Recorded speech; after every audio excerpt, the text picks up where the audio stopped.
Alrighty. Go over here. Mute that. Go over here. Oh, I can see who followed me and everything. That's pretty cool. Mm-hmm. Oh, I forgot I was talking to you.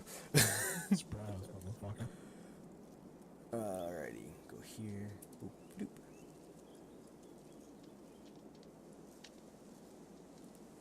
Streamer mode. Enable. Can you jump over my streaming? Like, can you hear sounds and all that stuff? Like, it seems okay? I'm gonna leave Discord, so just go and let me know. Okay, dokie. I'll consider it. I appreciate the consideration. Alrighty. What was I doing last time? I don't even remember anymore. Day 56, I assume this is the one. Yeah, oh yeah. That's definitely the last time I played.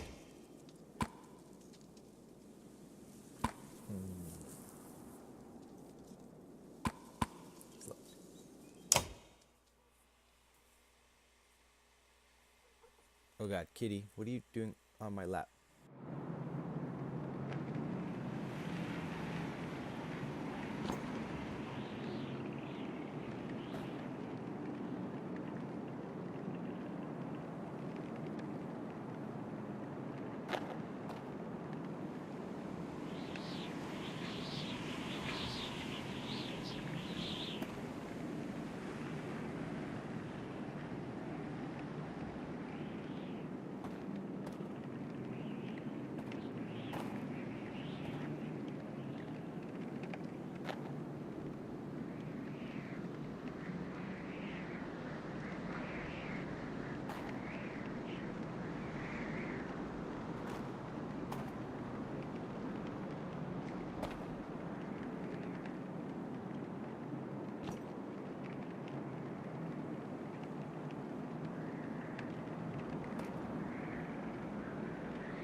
Alright.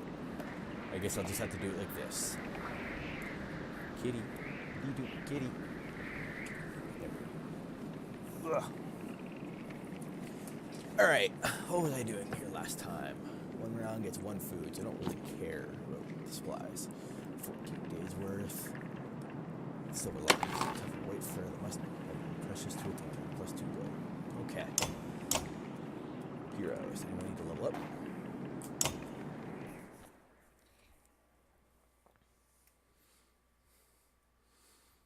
OP. Hi, bud. Hi, bud. Why? Why is this now you're like, love me? Jesus Christ, you're like right in my face. You are a brutal attack kitty. Oh my god, I can hear you. Stop checking out my headset.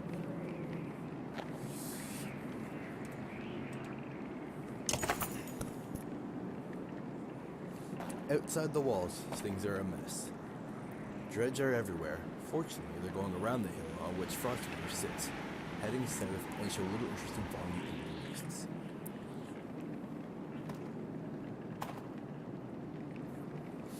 Someone else shows interest, though. From the gates of Frostvale, a group of fighters are rushing towards you, a cart stacked high with supplies at the rear. You ready yourselves for trouble when one of them shouts, "Hold!" "We spied you leaving," says the man in the lead. "Name's Onef. These men are loyal to me. We've got no intention of staying in Frostfeller," he tells you. "But we haven't had any choice before now. We don't care where you're going. We're coming with you." Whatever is happening inside the city, it's clear those men are desperate to get out. You're not sure you trust them, but a host of experienced fighters might be worth risks. Lovejoy, what's happening in the city? "A bunch of vultures and lunatics," says Onef. "Between the families killing each other for control, there's more bloodshed inside the walls than outside. Staying in there is a death sentence." Refuse them. "How do you know you aren't one of the lunatics?" you reply. "We're not going back in there," says Onef. "And we're not staying out here. Don't leave us with no options," says, placing his hand on his sword, "unless you want it to find out how good these men are at fighting." Alec gets your quietly saying, "Come on, Dad, we don't need this. They don't want to fight. We can't trust them. Attack." Onef scowls and his fighters take up their weapons reluctantly. "You said you were certain," one shouts at Onef as you close in. "Alright," which means, Alec, get your ass out. Oddleaf, get your ass in.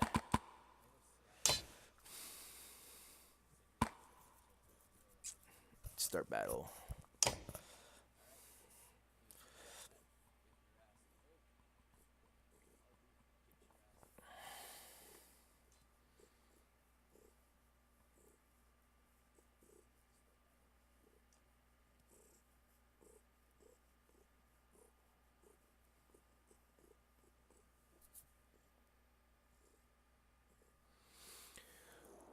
Alrighty, what are we doing here? I hear you purring on stream, Kitty. You were so happy that I paid you a little bit of attention. I forget the controls for this. Jesus. Here, get there. Whatever. Let's go like this.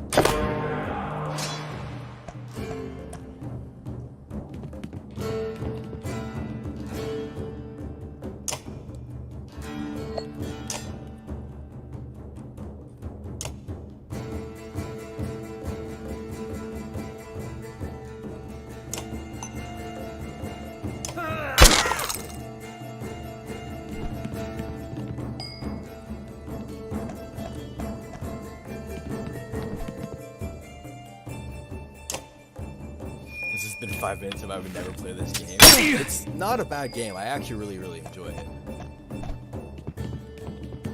Pale attack.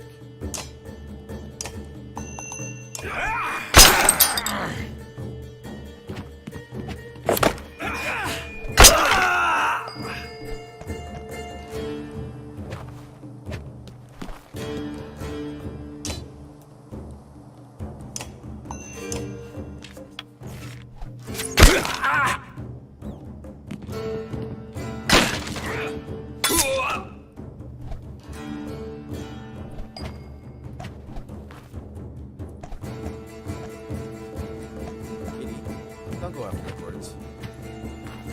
Kitty, what did I just say? That doesn't mean pull them closer to you. You shit.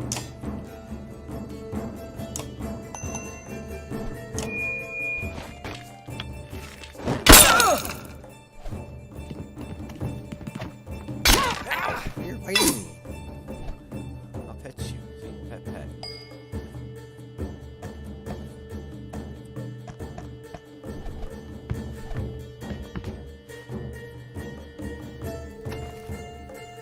Okay. Stop.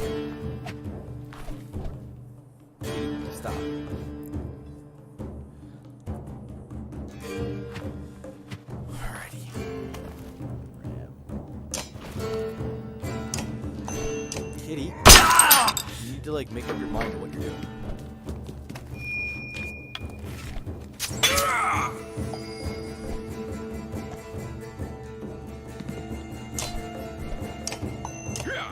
Ooh, +1 now and leading to the promotion.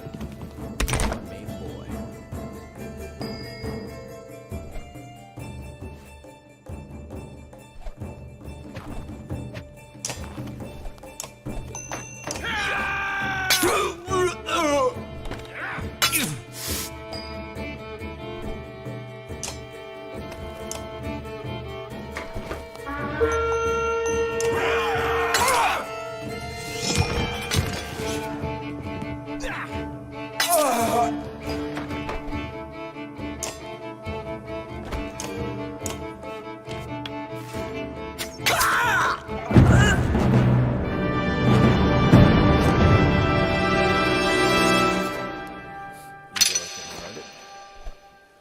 Fighters driven off, you make haste to get away from the city. Dredge watch, but don't follow you into the snowy wastes.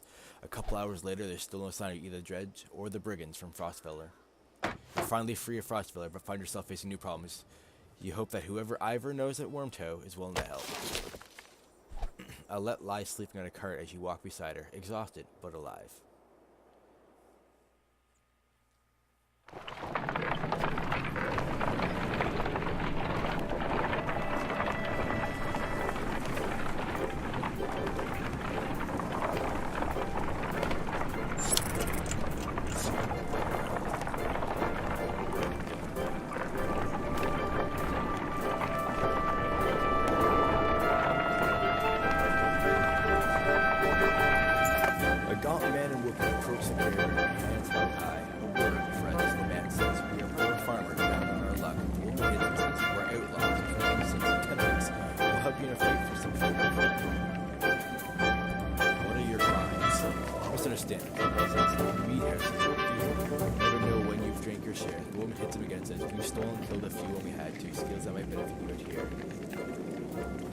Send the outlaws away. We are so much more than the next stops in this little culture. You know, I've initially been waiting on it. It takes until campus into a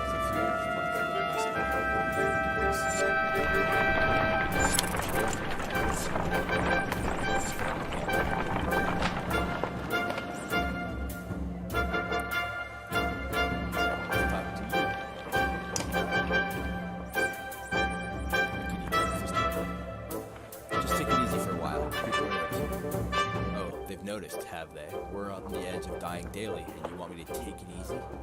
Gods, I should be plowing twice as many fields. You understand? Don't get us thrown out of this caravan, Logan. It's not just you who suffers. Great, so you get married and have kids? Now I'm supposed to settle down too, yeah? What happened to your two brothers claim virtue and perch? That's right, I've got a kid to take care of. Cool your head, Logan. Logan departs, leaving Logan looking up.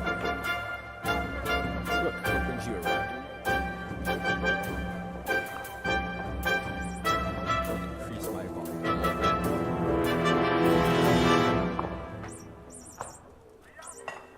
Hold on a second here.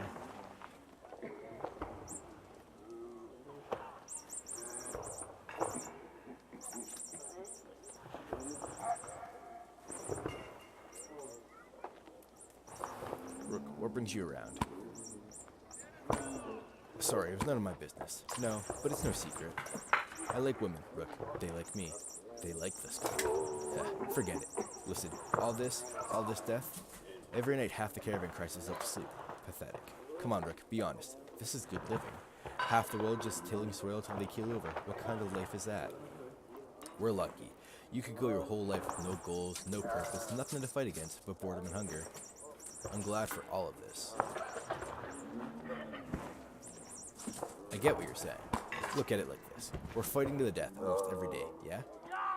You can curl up in a little ball of fur, you can go hide in the woods eating nuts and appreciating leaves or some nonsense, or you can enjoy the struggle. Know which one I pick. Anyway, just so you know, I'd never go for Alette, promise you that. Or Oddleaf, all yours. Appreciate it, Mogan. You depart unsure whether your opinion of Mogan changed for the better or worse. Audio.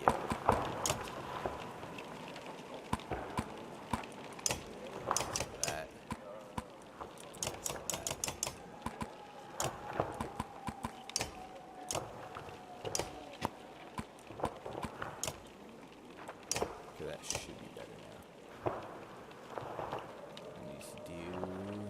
stuff.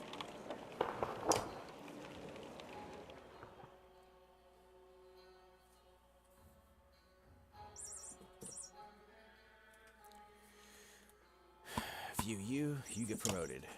Promote. Continue. Confirm. My cat is going crazy. Jesus.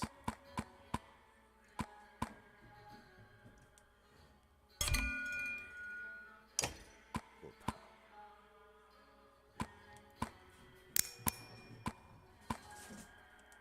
Confirm. Eagle rank 3. Good job. Then we will go for rests. Rests. Rests.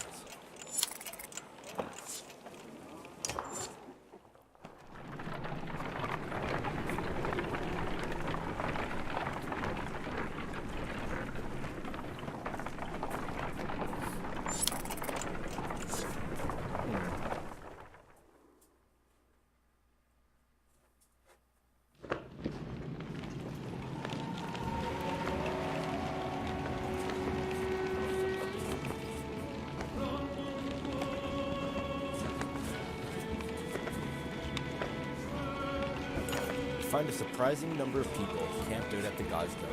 They've been here quite a while, ever since the sun stopped. Apparently they think Radomir, the sun god, has come back, and they're worshipping him despite the bleak environment. They welcome the caravan, mingling and swapping stories with the others while you rest. They have almost nothing of value to trade, but their leader coaches off them joining the tribute.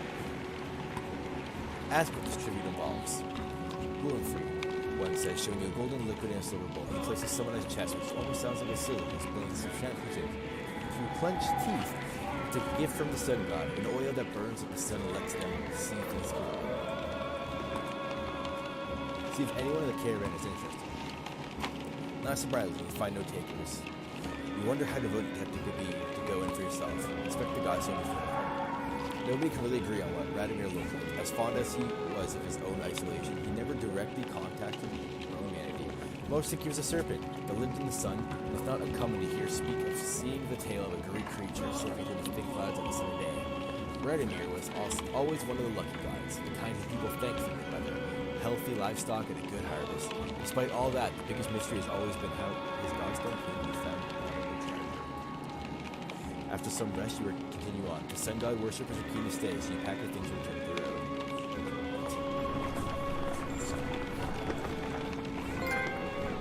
It's a trophy for me right there.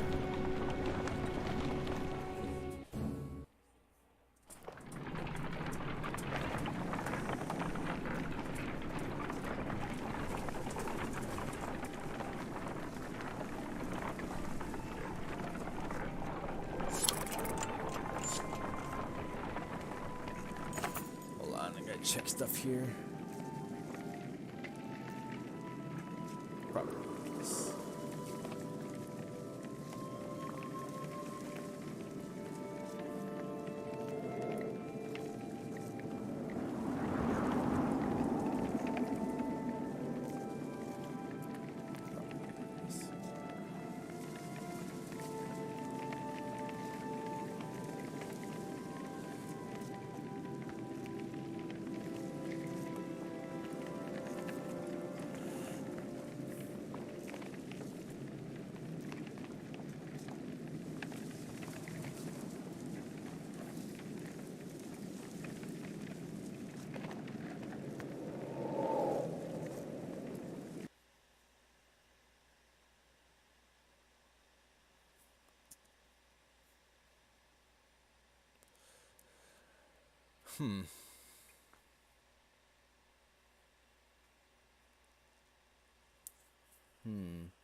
Alright. That should be better right there. Didn't realize I had a sound option right there. Several people have noticed black vultures circling above the caravan, taking advantage of the light snowfall. They posed no threat, but they had a visible impact on the mood of your clansmen. The next time you look back, Oddleaf is firing arrows in the air, which nearly take the birds once or twice. Get lost, no dead down here, she shouts, nobody in particular. I'll join her in shooting at the vultures. First person to knock one of this guy gets their wish granted, you announce. Several of the caravan give it a try, including Alette, enjoying the sport and turning around morale. It's no big surprise when one of Oddleaf's blue feather arrows brings down a bird. You know, says Oddleaf, scanning the caravan, a lot of these women, they could do this. You can tell from the look in her eyes she's excited with the idea. I think I'm going to start training them how to fight. Encourage Oddleaf to train the women. We can always use more fighters, you tell Oddleaf. If Alette is any proof, you know how to train someone with a bow. Oddleaf gives you a smile. She heads off to some of the women in the caravan, showing them the vultures she shot down.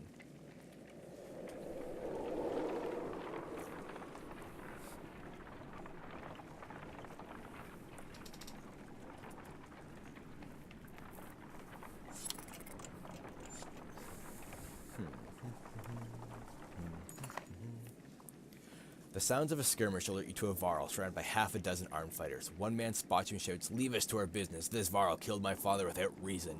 The Varl is about to respawn when one man attacks. This giant swats the blade aside and silently watches for the next assault. Let us hear what the Varl has to say. The Varl shrugs as if unconcerned, saying, "This one's father and I had a business deal. He lied, now he's dead." "Lies?" shouts the man. "You murdered him over a lie, you coward." The men wildly attack the Varl, who deflects them well enough, but you're uncertain how long to keep it up. Defend the Varl. Ivor, you say, "We could use any Varl with a good sword arm, couldn't we?" He nods, readying his weapon. The men immediately back off, the prospect of finding your entire army suddenly unappealing. They watch from a distance, shouting obscenities and something about injustice. The Varl turns towards you. Didn't need the help, but if I'm going to travel, it may as well be in the company of other Varl. He falls in line with the others, and you return to travel. +1 Varl. Morale improved.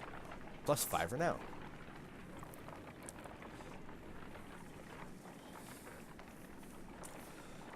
-6 supplies, of course, because why can't I get away with anything good?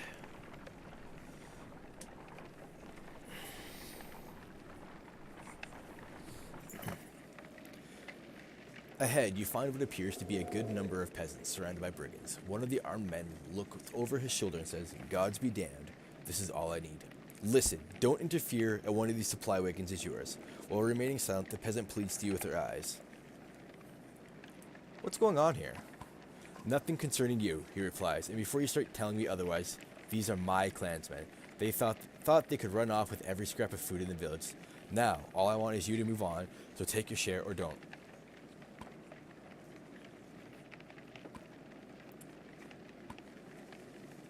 I'm not going to get involved at all. You turn a blind eye to what is happening and keep the caravan moving.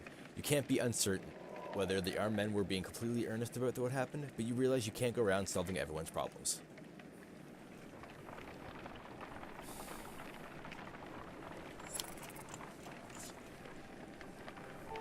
Wormtoe was never the kind of place someone would I build a should town. make it to this Wormtoe place Fittingly, before I have the to Varl restock living here supplies. aren't known for welcoming visitors with open arms.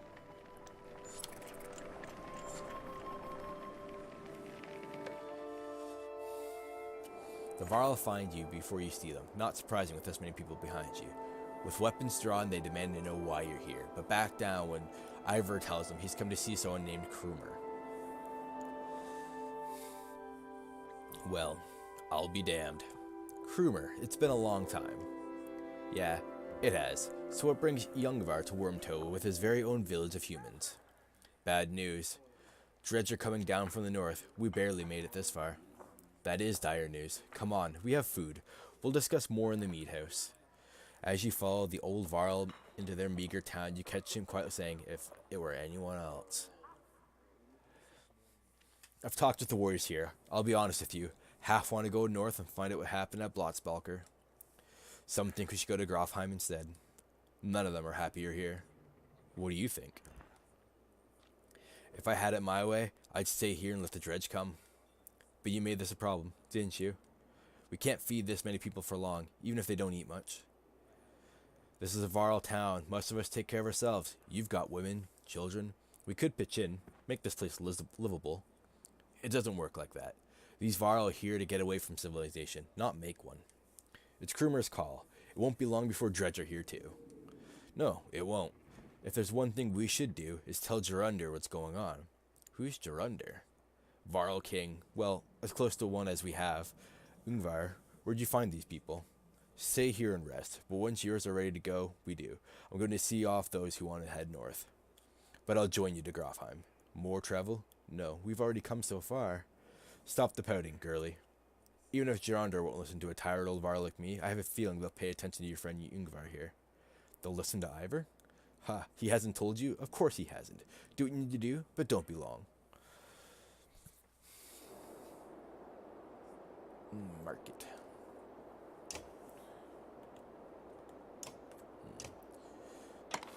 Chill, knock back on strength, I don't care. Boom, boom, boom, boom, boom, boom. One renown gets 4 food, so I want to get. There we go. Talk to this fella. Krumer, can you spare a moment? Mostly no, but I'll try. I never had a moment to thank you for your hospitality. Consider it done then. I bet you have some incredible stories. I might. Or I could be the most boring volunteer I ever met. Depends on how much you like killing Dredge. Ask me again someday. Might tell you about the time we filled a dead yox with whale teeth. And why. So who is Ungvar? Ha! I'm not surprised he never told you. I'm just surprised he could stand being around anyone at all. Your friend was one of us, long ago. I mean, the Dredge bashing type. He was called Ingvar then. And if you want to know why he changed his name, best ask him yourself. I'm too old to peddle in gossip. How did you get all these Varl to follow you? Respect, young one. After the Second Great War, wasn't much for me left to do, so I started training other Varl to fight. Got tired of that, made a place in Wormtow. They still come calling, even with no wars to speak of. Seems like that might be changing, though, don't it? Any wisdom on fighting Dredge? Depends on how much you know. They're all armor. Tap them hard enough, though, and it'll shatter. Line up a whole row of slag, and they'll explode on each other all the way down. You get in a big brawl, half your time is spent setting them up for it. And if you see one bang his axe like a tuning fork, try to kill him quick. Sometimes the slag he's calling won't even show up. I best leave you to your business. I suppose you should. Take care, friend of Ingvar. Can I talk to Ivor at all? Doesn't look like it. Leave. Grofheim's quite a few days out, says Krumer, but nothing's worse than crossing the wastes, I imagine. If there's anywhere you might be safe from Dredge, it's there. You steel yourself for another long march, and half the town of Wormtow joins you. Plus 62, plus 20 supplies. Nice.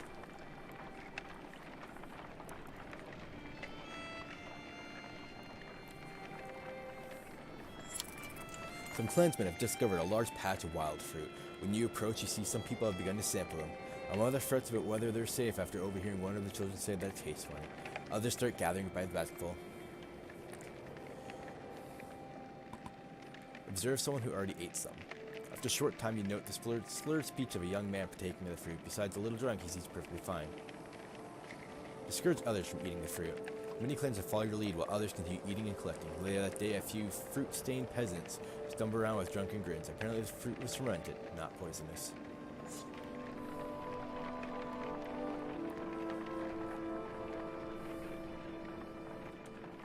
Oh, I forgot to rest. Shit. Rest. Boop. Boop. Boop. Boop. Alright.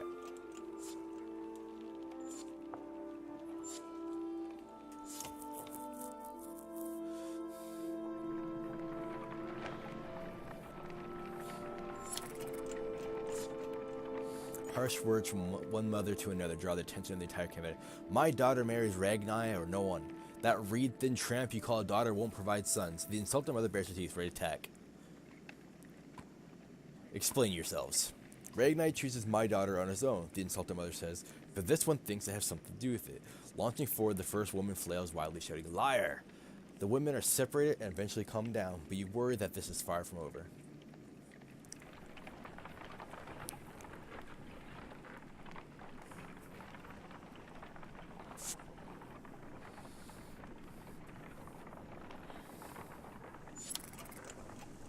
declined.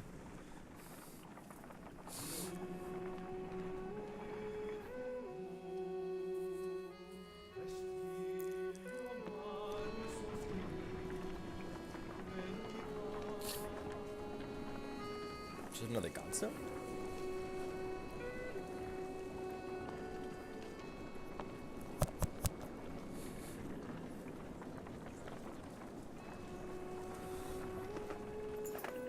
The godstone of Merrick looms into view. Upon it carved a great ocean beast. Jagged stones jut out of the snow like shark fins. It's hard to imagine the Nordfelling waste being filled with water at one time, but the godstone stands as a reminder of the vast lake it used to look across. A blessing, shouts one of the men in your caravan, holding up what looks like a silver coin. It's a fish scale, he says, pointing out the rainbow pattern that shows in the sunlight. Soon a curious child has found another hiding in snow, and then the third is discovered. Perhaps they'll bring us lucky over here, and before long the caravan has become obsessed with gathering the shining scales. Let the caravan take their time. By the end of the second day, the scavenger hunt still continues unabated, and even you are starting to feel something in the back of your mind, like you need to have one of the scales. You shake it off, uncertain whether to let this continue. Get the caravan out of here. You start to wonder if something unnatural has a hold on their minds, and the call to leave is met with open aggression. Ivor helps you get them moving again, and you wonder how long they would have kept searching if you let them. Hi, you coming up?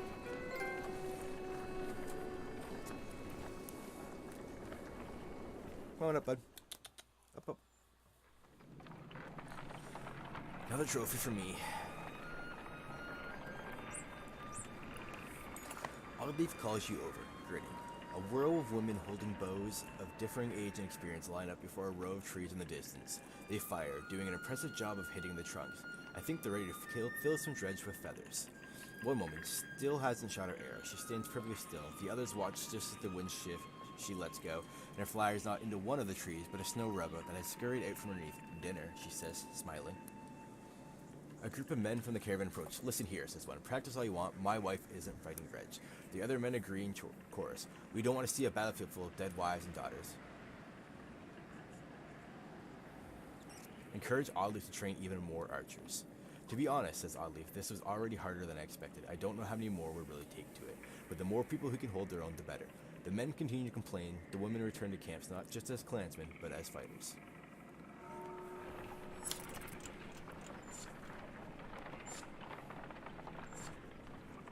You notice most of the Varl pacing while others sleep. Their brief conversations with each other and other clansmen grow shorter and sharper. Go away, roars one Varl at a young girl, asking him too many questions. All the clansmen stop and stare. I'm impressed you've kept it together this long. The Varl's embarrassment slowly morphs into irritation. We endure many pains, he says, sneering at the gawking crowd. As he stalks off, the crowd murmurs common insults about the giants.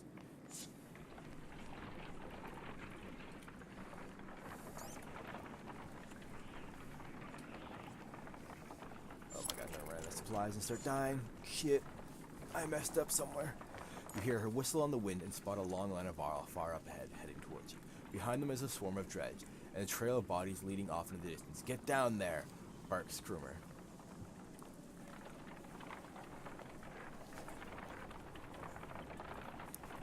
Don't let them spread out, shouts the lead Varl as you approach the battleground. Soon you almost regret finding yourself fighting alongside them, facing off against the daunting number of dredge. Dredge line the battlefield, weapons drawn. A fight seems inevitable. You take a quick head count. There must be at least 116 of them. You have 96 fighters and 63 Varl at your side. Formations. You start comparing weaknesses and strengths, taking into account terrain, morale, and the look of enemies. If you're careful, you should be able to keep your forces balanced. Give the order. You start rallying your forces and gather your allies to you, preparing to enter the fray.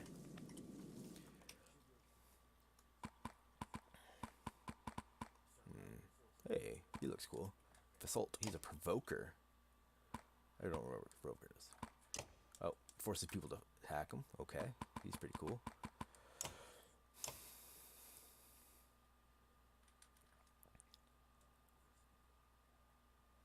He's cool too. I'll hang it with this group still.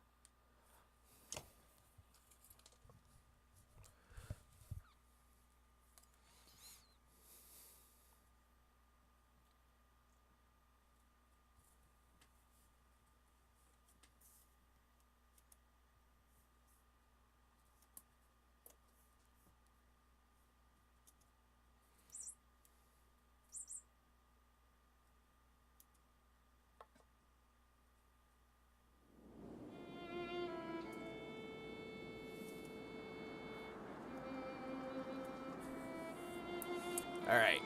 What's my group here looking like?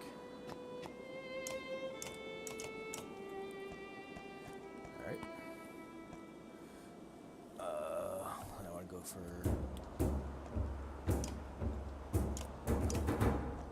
there.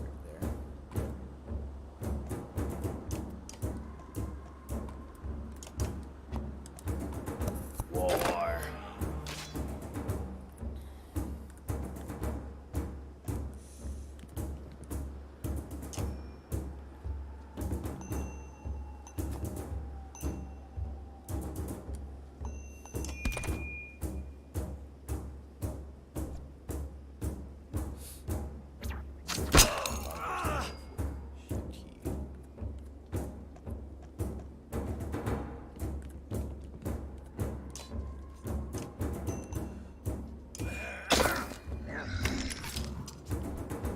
Yes, go for him. Let Eagle do his work.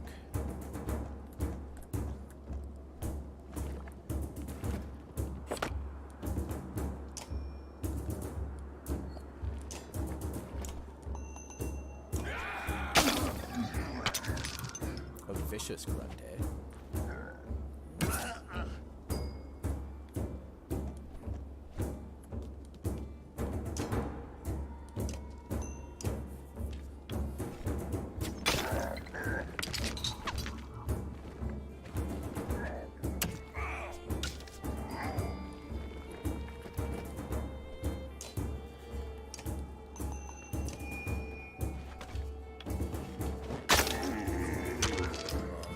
We'll get good against absolutely slaughtered.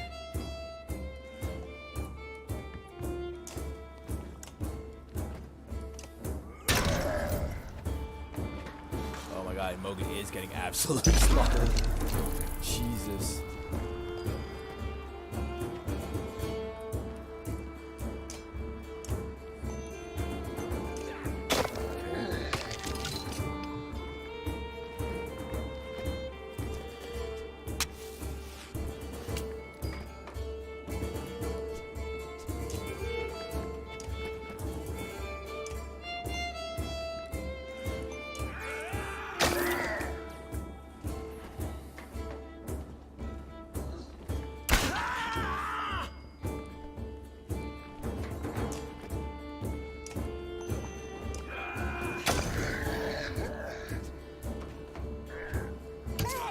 That was Mogan.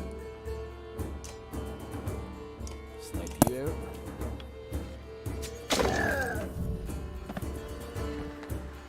Keep it with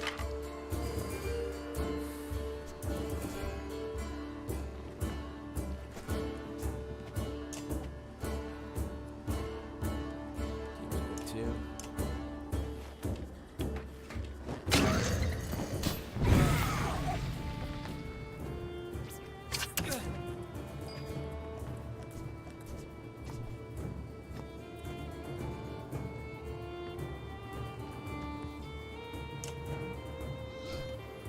Kitty, what are you doing?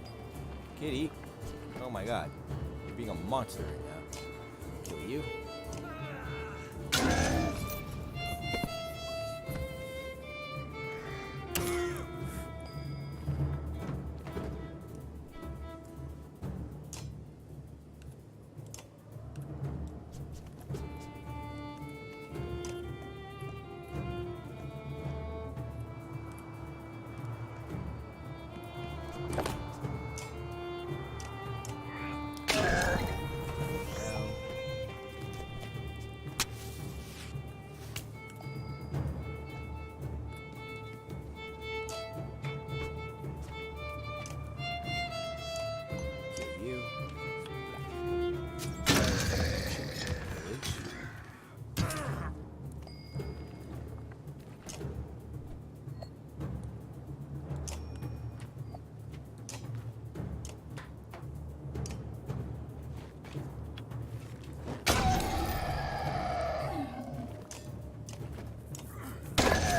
Take a moment to survey the battle. The enemy is being pushed all the way back down the line. You can pull back and leave combat immediately. Pull back before they regroup. The dredge give you a wide berth and scattered in the distance.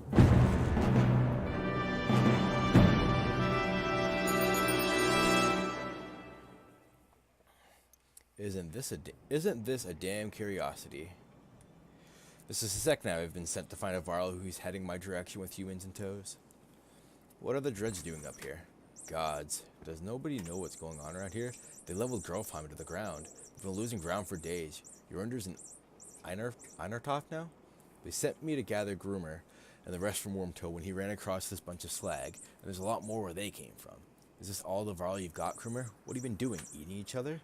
Many went to Blotzbalker. Are you telling me Grofheim is completely gone? And Wagner's dead. Slag on our heels. The Varl you sent off north are probably dead. The world's ending. Come on. This is old news.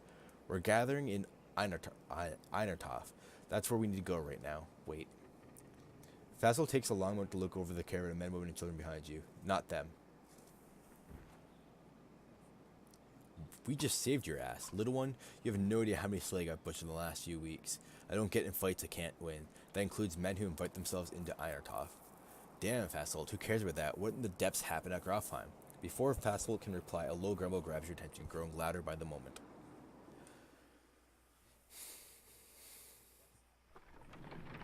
Even though it's beyond sight, all eyes turn in Grofheim's direction as the rumbling becomes deafening, transforming quickly into cracking and splintering. It's coming closer.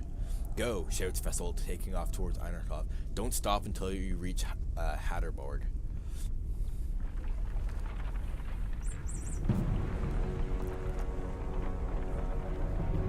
There's a giant serpent in the background. That's so cool. Mountains are falling.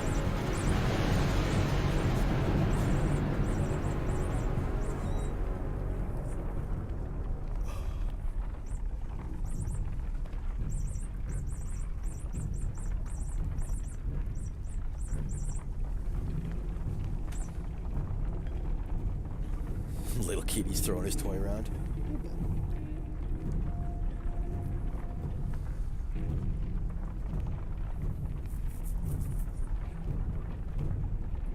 Morale improved.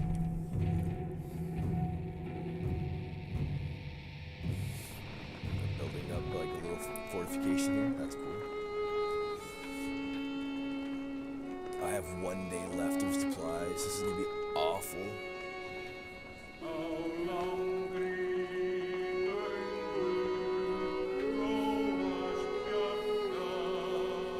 After 3 terrifying days of tremors, you reach the Godstone of Hatterborg, which is teeming with Varl who want to know what has happened. Others busily mend makeshift defenses set up around the Godstone of Hatterborg, creator of the Varl. Hold up, pants Fassel between long gasps of air.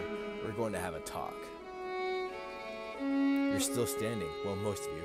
Rest up, then move on. A mountain just sank into the earth, and something is out there. You're just gonna send us away? I don't know who you are, but you're not going to Einartoff. There's a couple hundred Varl here who will back that up.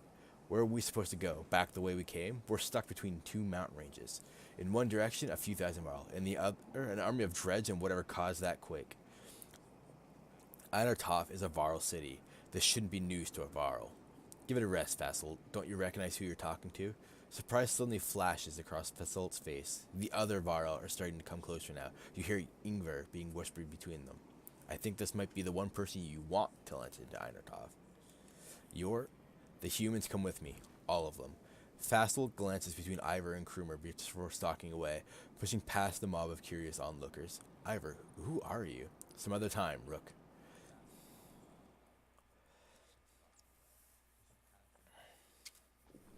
You spend the rest of the day recovering. Varl come and go in packs, and most of the chatter is about the quake that just sank mountains into the earth, but the dreads that are still on their way. You hear rumors that a massive chasm opened where the earth split. Inspect the Godstone. The little you know about Hatterboard is that he was a disciple of the Loom Mother, and learned to create under her guidance. He created a few beasts, but soon became bored of simple animals, and began combining man and beast, ending up with Varl. That's the myth, anyway. One thing is certain, each Varl alive today was created by Hatterboard, and now the god is dead. The Varl here now are the last ones that will ever exist. A profound sadness washes over you. Krumer is already here. It is good to pay respects, he says, and you both stand there in silence. Give this to Ingvar, he says, turning to leave. It was once his, and the stubborn ass refuses to take it back. Krumer hands you a massive studded belt. Suddenly there's a lot of activity. Word comes from below to retreat to the next village over, and you soon see why. A black shadow is sweeping down the valley from the direction of Grofheim, where the quake, or whatever caused it, has obliterated the mountainside. On closer inspection, it's a veritable ocean of dredge, more than you imagine possible. In their midst is a towering giant emerge, blood red from head to toe. You gather your things in short order and join a good many varl, leaving a good stone behind.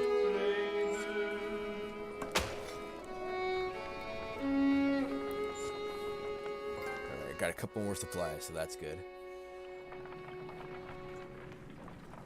And then I just lost a bunch.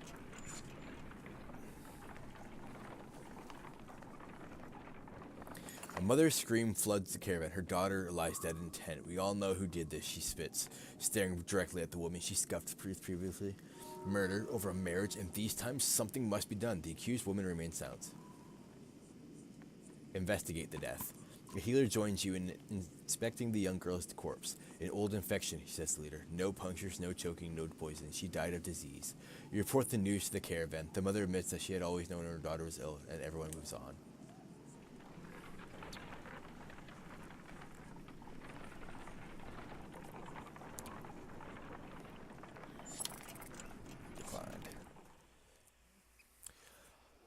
Ivor tells you, we can't stay here long. It will take 3 days straight to cross Burra Pass, so stock up. There's no stopping once we leave. He takes off to speak with the other varl before setting up defenses. Dad, says Alette, appearing at your side, I liked old Ivor. Somewhere in the back of your mind you feel the same way. You focus on preparations instead, realizing you may be one of the first humans about to set foot in Iron Off. Market. 1 renown gets 4.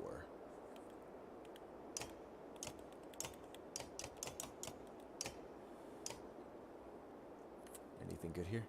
2 strength, just 1 will per kill.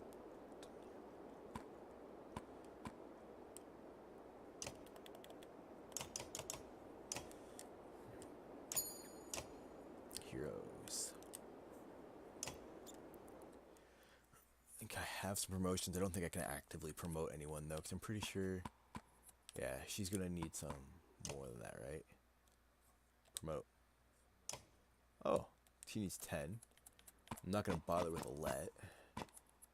Ivor, where are you at, buddy? There you are. Items. An elaborate belt first discovered on the waist of varl who had somewhere frozen himself deep within a glacier. That's really good, actually.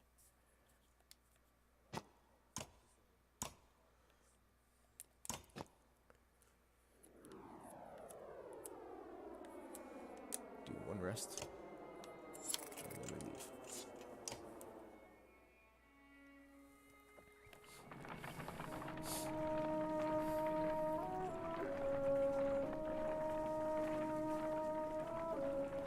We approach a city that only Varl have seen and cross a bridge that only Varl could build. Ooh, big old Let bridge. us hope that we are the only unwelcome visitors to pass.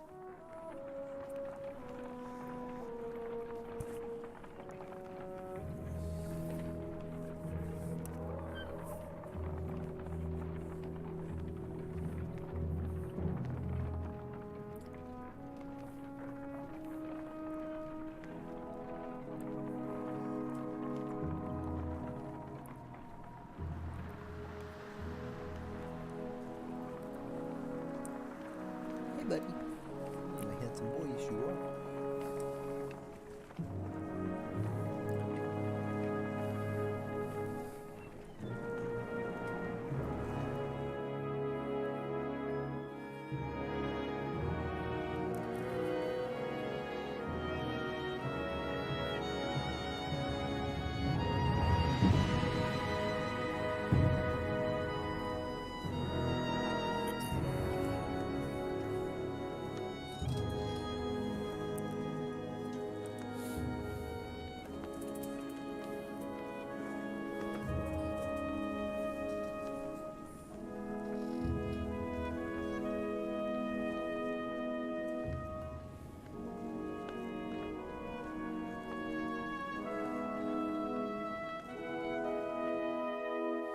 All these warriors, another great war is upon us.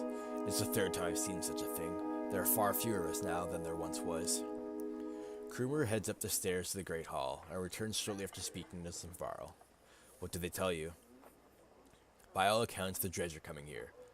Looks like they plan to end the varl for good this time. This place will become a killing field soon. They say the Prince of Men is here. They got a mender, too. Prince Ludin's here? From Arbering?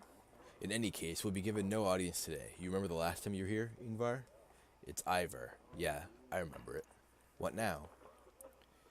We find somewhere to rest. I'd recommend keeping your people out of trouble while you're here, Rook.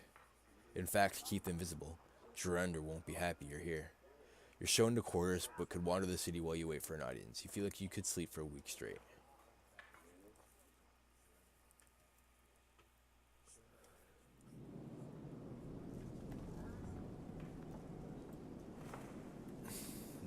Market. Don't think I'll be getting anything, but you never know.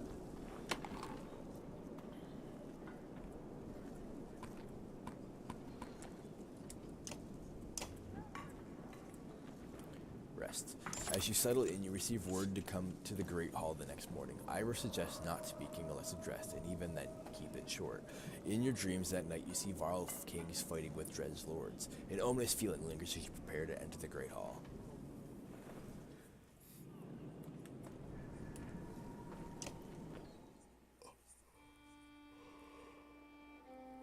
Enough, Ivan. The bridge stands. Find some other way. Greetings from Wormtoe, Jurander.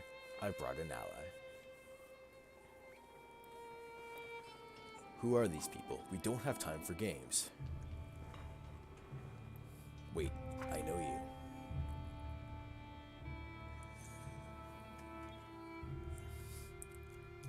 Ingvar among us again. Is this what the end of the world looks like? Jurander steps down from his throne to get a closer look. In the light you spy deep wounds on the Varl King. It was my last option. You look like death, Jurander. The Sunder came through Grafheim, all of them, or we would still be here. A few thousand years Varl remain. Belor has been following us since Grafheim. This is what he does. What will you do? Remain. There's no better place for us than here. We make our stand in Einartoff. But even if Einartoff falls, our Varl won't be wiped out. Hakon is taking our best warriors to Arbering, as we were discussing. I'm not going, Jurander. We're needed here. This is not a debate. A messenger bursts through the doors, cutting the tension. He says a stone singer has been cutting a path across the bridge. Gods, can we not have a moment's respite? They should not be here already. A stone singer is with them? Let me bring down the bridge. As I said, it will buy us. I said the bridge stands, Mender. I say it again to you, and the Prince of Men, and the whole Mender Council. Were they here? I will not say it again. Hakon, you go to Arbering. Eyvind, do not touch that bridge. Am I understood? You are. Then I'll confront the singer myself. Nobody tries to stop Evan, but many follow as he leaves the Great Hall.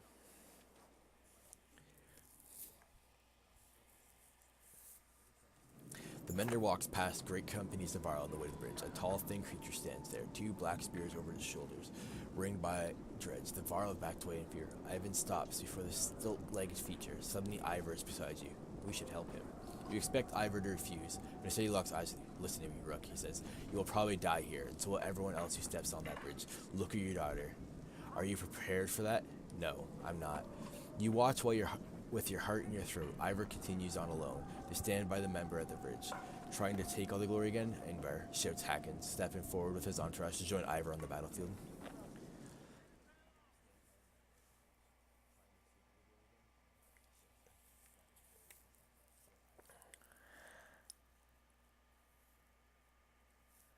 I assume this is like a huge Varl battle.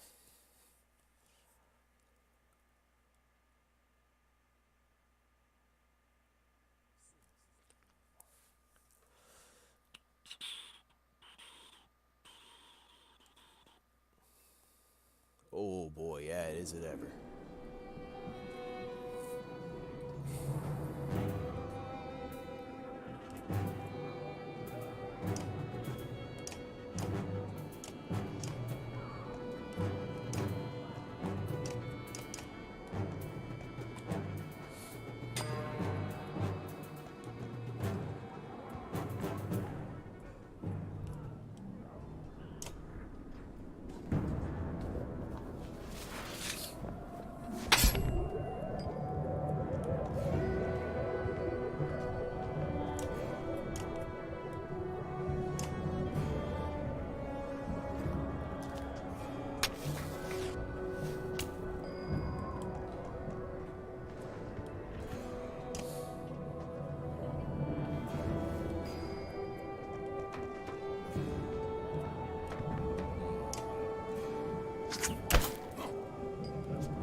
Hey, Night Demons. Thank you for the host.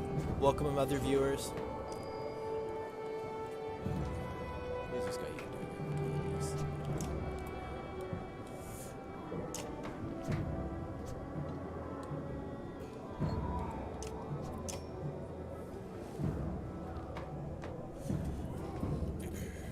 Strength target for 2 strength.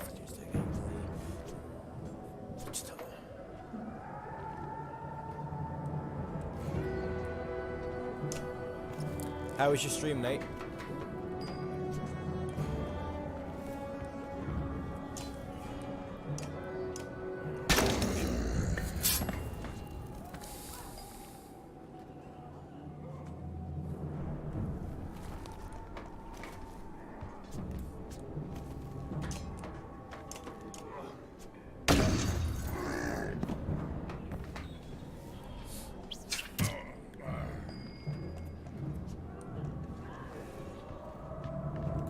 Sea of Thieves. They make the game better. From my understanding, its launch was rocky.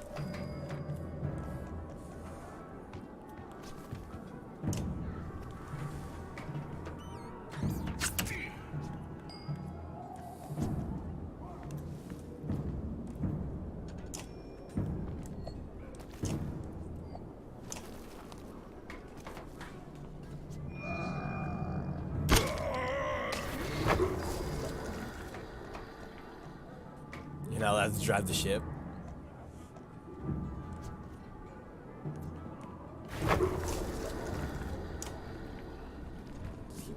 Poison my He's a dick.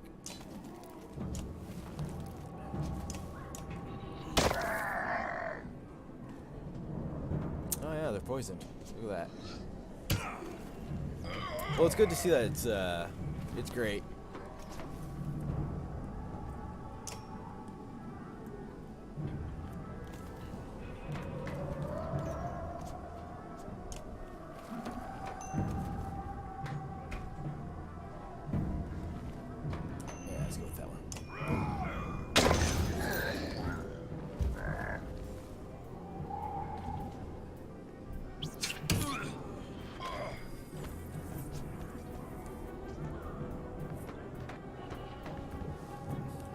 True, fair enough.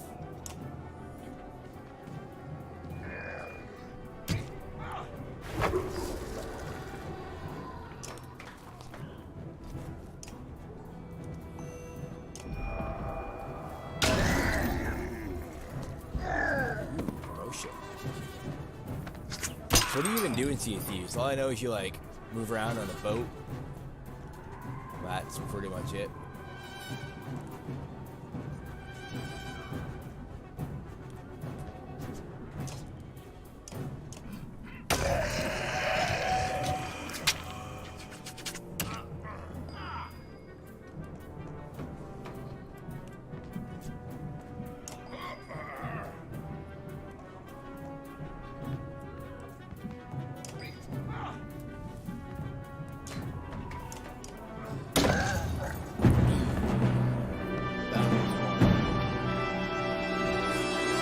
Stone Singer falls hard. A howl like a hurricane sweeps across the bridge.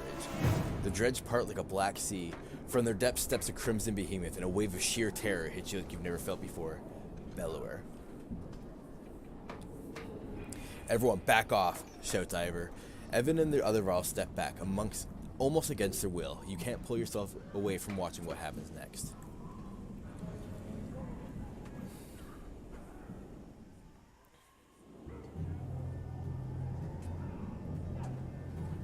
Oh, I'm gonna watch this guy get wrecked. So you get contracts and you set voyages. Like, what do the voyages do, though? God, what was I thinking? Good question, Ivor. What were you thinking?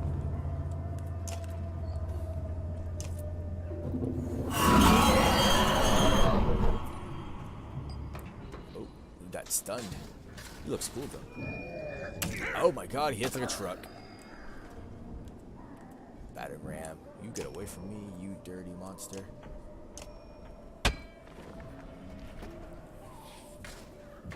Oh my God. Oh my God, he completely took off my arm. Jesus.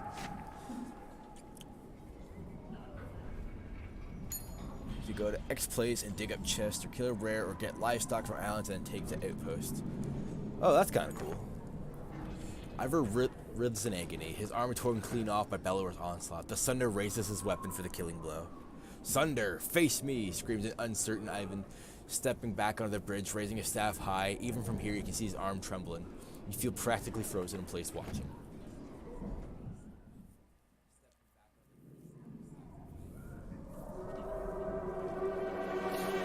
Oh, and there's the serpent. He looks so happy, though. Evan recoils in terror from the massive serpent that has appeared in the distance, and even when Bellower backs away, it leans in close to inspect the two armies, flicking its great tongue, and then indifferently lurches over the mountainside and out of sight.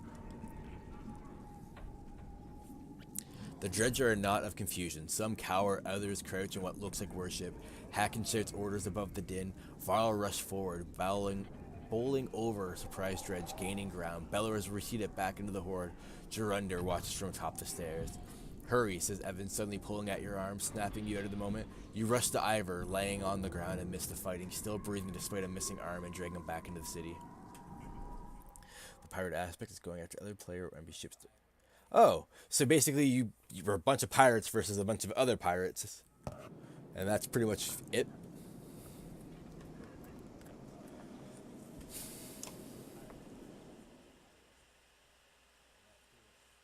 Oh, that's pretty cool.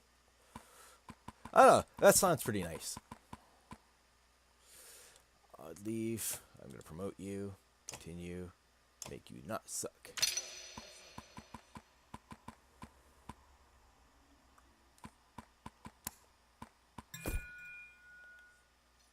What's this do, you think? Crit chance. Yes.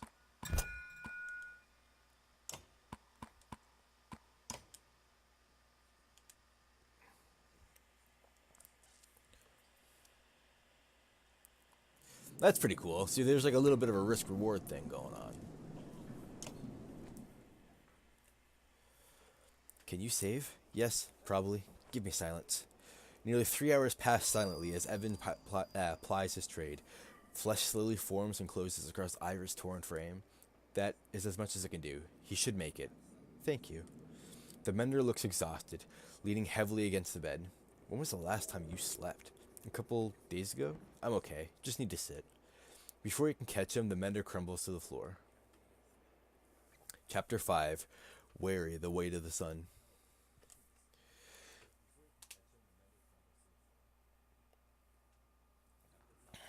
Big old serpent. XC Mick.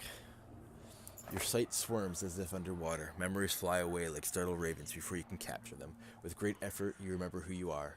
Juno. You also realize that a monumental serpent is speaking to you now. Your last certainty was that you died some time ago, and that it is about to happen again.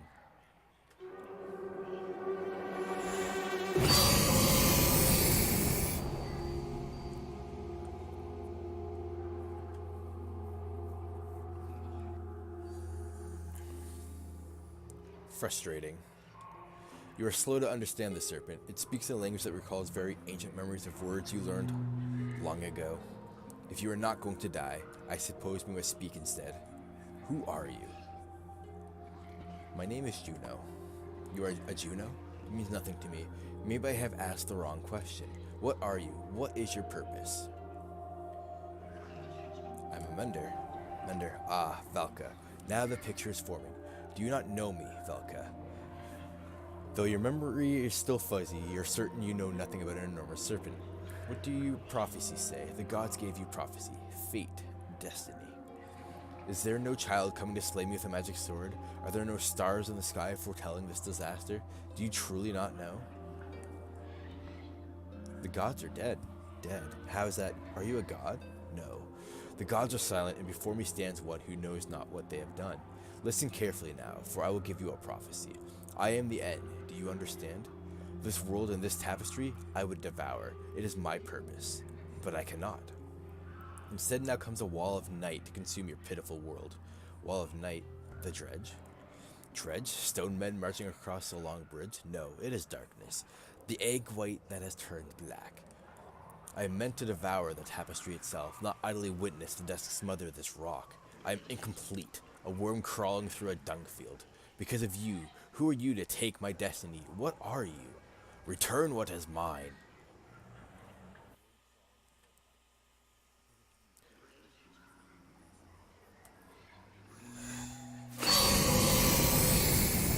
This game's pretty cool.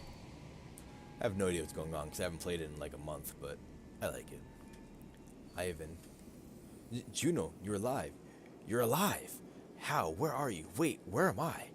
Asleep, I presume, or unconscious. I am Ridgehorn, I think. A serpent was trying to kill me. Now I'm talking to you. Time is moving strangely. I've lost swathes of memory. But I found you, for a short time at least. The serpent said something about a long bridge, so I took a guess. It came after you. We saw it at Einerfart. Are you okay? It tried to turn me to ash after we spoke. I'd be surprised if that's the last we've seen of it. It could tear the land apart of crushed cities if it wanted. What do we do? It gets worse. A prophecy of the gods that I've never heard of. There are still prophecies out there? It was vague. Sounded like that serpent was supposed to swallow the world. Instead, some kind of darkness or nothingness is seeping from the north. It devours whatever it touches.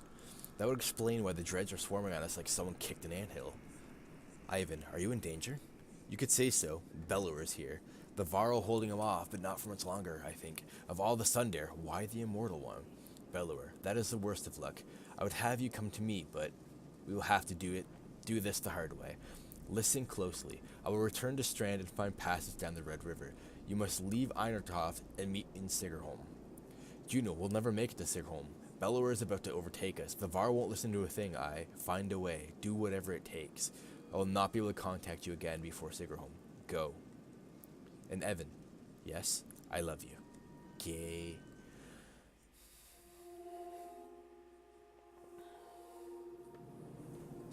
You spent a lot of time next to him since he passed out. Just keeping an eye on him. It's not like that, Dad. He saved Ivor. He might save the rest of us. Can he hear us? He just moved. How long was I? You were out for a couple days. How do you feel? Juno, she's alive. I need to meet her in Sigerholm. Hold on, slow down. Who's Juno? She's my mentor, or on the Mender Council. She contacted me. Contacted you how? She's not like most Menders. What happened here since I passed out? The Varl holding the dredge back, just barely. Bellower has disappeared. Ivor is still out of it. Gerunder sent Hakken, Luden, and a couple hundred Varl away to Arborang. I don't know how long we'll be able to hold out here. Rook, I need your help. Take me to Sigerholm. Juno is going to meet us there. Sigerholm? That's gonna be a week away at least, and just abandon Einertoft? Maybe, or no. I could destroy that godforsaken bridge myself, but that would delay the immediate threat. But Gerunder will never agree to it. I need to understand a few things, Ivan. Why won't the Varl King destroy the bridge? I can't completely understand it myself. The last time I mentioned it, he made his mind very clear. He'll let the city and the rest of the world fall before that damn bridge. How would you collapse the bridge by yourself? Not by myself. I could blast it apart, but this bridge wasn't made to fall. It'll take time and concentration. That's why I need your help. And the Varl will try to stop me. It would mean holding off both the dredge and the Varl. What do we do about Bellower? I can't stop him, but I believe Juno can. That's why we need to go. We could just leave and let the Varl die to give us a head start. It's not my first choice. I've done everything I can on my own. What is going on around here? The serpent, Bellower? Look, I know things are... It's a long story. How well do you know history? We're from a very small town in the woods. I'll keep it short. You know how men and Varl were made? The Loom Mother, the other gods? In the first Great War, the armies of men and Varl hated each other. They fought bitterly for land and dominance. Then one of the gods created the dredge, and they were such a threat that unless men and Varl set aside their differences, they threatened to wipe out both races. So they did. They ended the war, pushed the dredge into the north, and formed an alliance that has held ever since. The Second Great War began generations later. The Dredge rallied their forces, defeated the Varl who watched the borders and laid waste to unsuspecting settlements throughout the world. They were led by Sundar, a powerful Dredge warlord and weavers, like Bellower. He was there in the Second Great War. Humanity was on the brink of extinction when the inner circle of Menders went forth and finally sent the Sundar and the Dredge deep underground. For the most part, the Dredge haven't tried to return since, well, until now. Those Menders were called Valka. Juno wasn't there herself, but she's from their bloodline. So another great war has begun.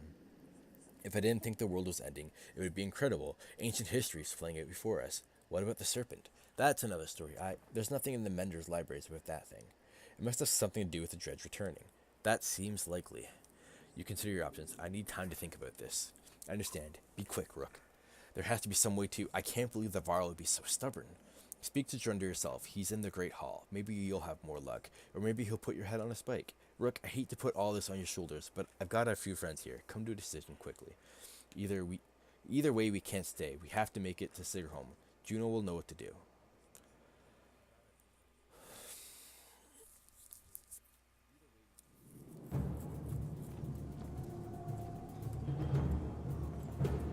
The Great Hall. You'll do as I say. I'm not here to argue. I'm telling you that we're dying by dozens every day now. You sent our best away with Hacken. How long do you expect this to last? You asked for this command, Fasolt. Don't let them get across that bridge. Fasolt takes his leave just as you approach. Not great timing, you think to yourself. Thank you for the audience. I forget your name. Rook. Rook, how is Ingvar? Will he survive? I think so. If I remember Ingvar well enough, he hasn't told you why he faced down Belward, did he? No. He keeps things to himself. Yes, that sounds right. Ingvar confronted a Sunder in his youth. During the Great Wars, he won that fight. None other but the Menders have done that. He proved us stronger. Maybe he thought to do it again. Ivor killed a Sunder? How did he end up in Skog? You'd have to pry that from himself. I don't know. He disappeared when the last king tried to name him Kender. It occurs to you that Drunder would not be on the throne now had that happened. But why are you here, Rook? Be brief. I'm offering to help take apart the bridge. Human. If there's one more mention of that bridge, Drunder's mood changes almost instantly. You have nothing else to say. Get out of the Dane Hall. What is so important about the bridge? Every man I've ever met thinks he'd rival the gods himself, if only he were in charge. I am over 400 years old, and I know that I know little. You are a child, an infant, yet you know everything. Listen, human, the story is not about you. If you jumped from that bridge today, the world will not change. Now either help Fessel retake it or leave my city. I don't care which. Guards are quick to ush you from the Great Hall. You don't resist.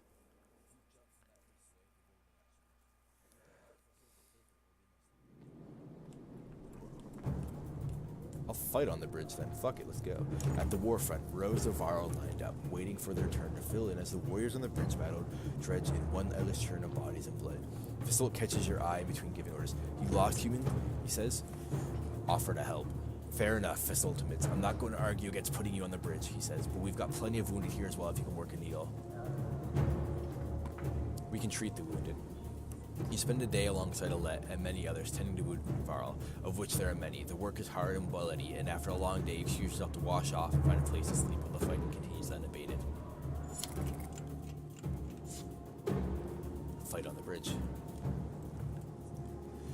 You approach the bridge, which gets a raised eyebrow from Bell, who is lugging a dead warrior over his back for more, he says, glancing you out onto the bridge. You can tell that they've lost ground on the bridge since yesterday. What's the plan here? You ask with concern. I just do what replies for him. And right now, we're killing every dredge on that bridge, so throw in or piss off. If you don't want to fight, help me clear bodies off the bridge. Our warriors are getting choked up. Help remove bodies.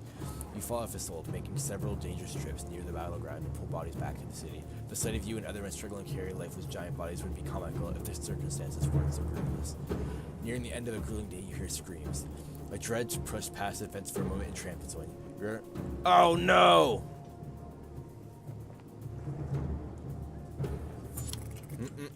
I refuse. That is not happening. Eagle is not dying.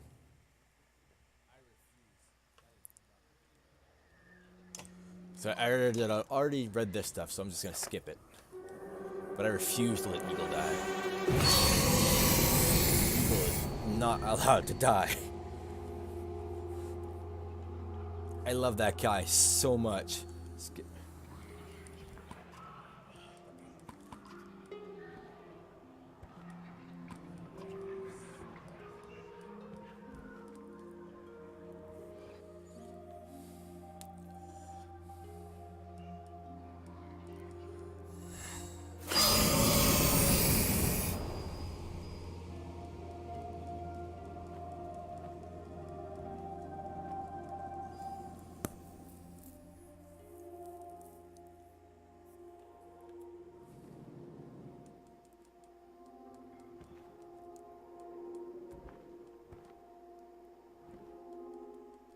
through all this stuff again.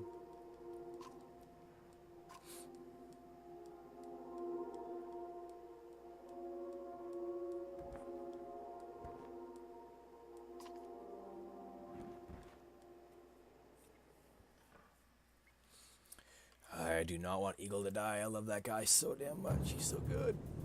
One round gets 3. Couple days. Leave. I've been sized in frustration when you've agreed to pack up and leave Slaringsfield. Are you certain you'll not help me on the bridge? Listen, the entire race is about to be wiped out. I know they haven't been very cooperative. He looks you guys, but we can't take this lightly. Do we really abandon them in history? We'll extend the offer, but we have to go. There's silence between you for a long way. Alright, Evans finally speaks. Get Ivor in your camera. I'll speak with Drender. Soon he returns, she said, you know Drender refused any offer to flee. I won't be coming with you, said Rose. They've put stolen stars of the warriors here. He'll need help. Gods, we all will. Give Ingar my regards. The giant returns to his warriors. They send some Varl with you, a few volunteers, or those wounded on the bridge. You begin the long trek to Borisgard with a crippling ache in your heart. Chapter 6 of Our Bones, the Hills.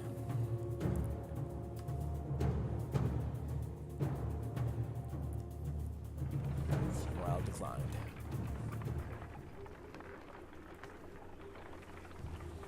I'm so sad. I wanted to actually see how the bridge will plant out, but I refuse to let Eagle die.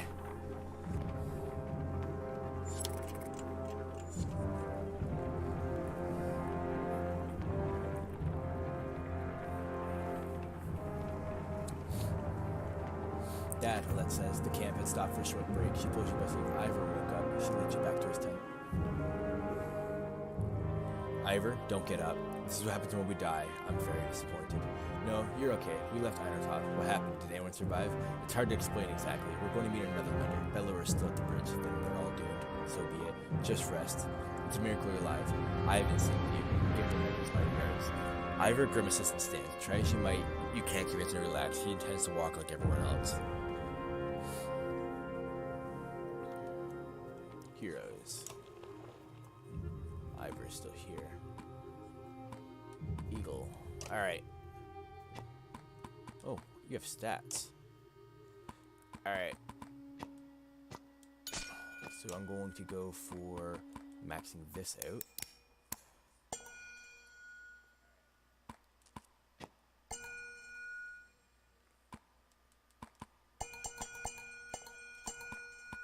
Close that. So I'm going to max that out, and I have 1 point left. We'll put it here.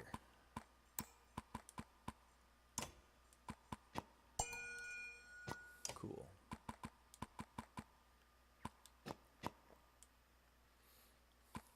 Move. Insert you there. Ivor. Put you there.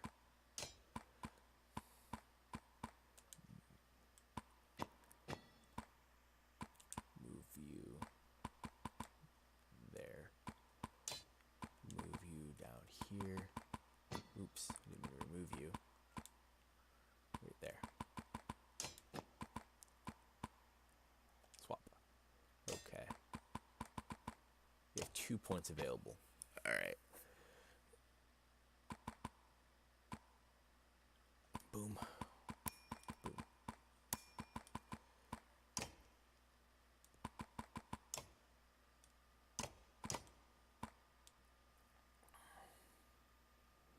Want to talk to you at all?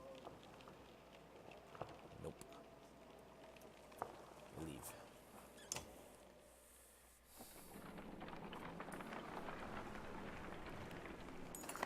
Stop! A resolute voice calls from somewhere in front of you. The surrounding terrain comes alive with armed fighters surrounding her. No need for blood, said Leader. Leave a couple wagons to pretend you've never even stopped here. Inform them about the coming dredge. I'm guessing you have no idea the dredge are on their way. You shout. If that's the case, friend, says Leader, we need those supplies more than ever. Without even a glance to his men, the attack begins.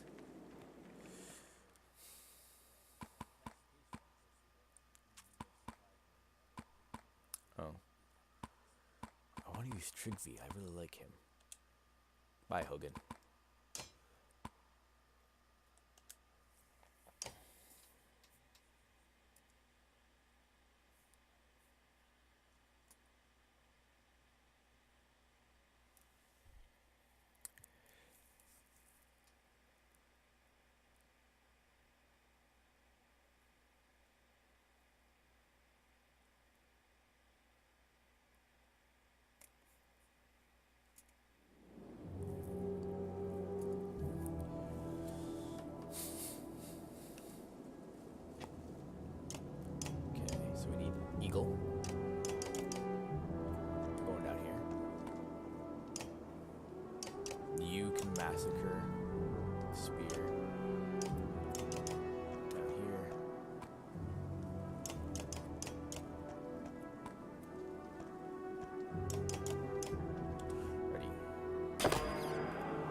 Alright, go slaughter her.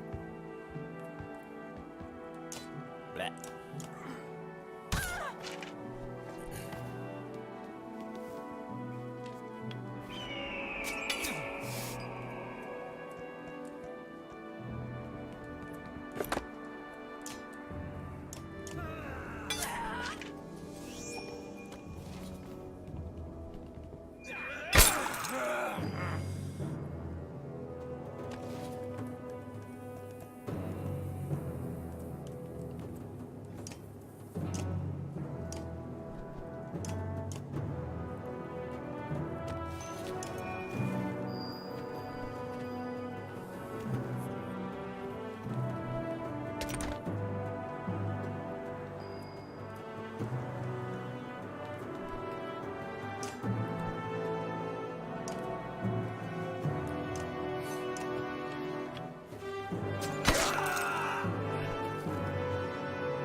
Potion.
Got a Mender achievement, so that's cool. I took them out. Foes now get your feet was going across your path. E.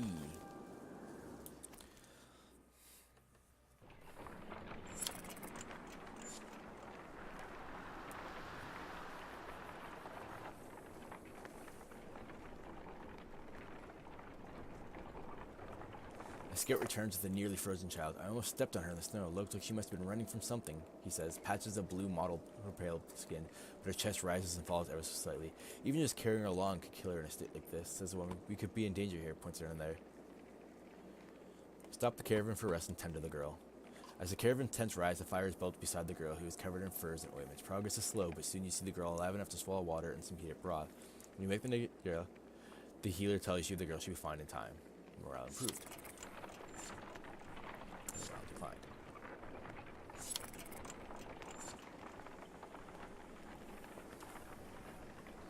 Need to get more food. It appears that large figure is following from the direction I watches it before crossing.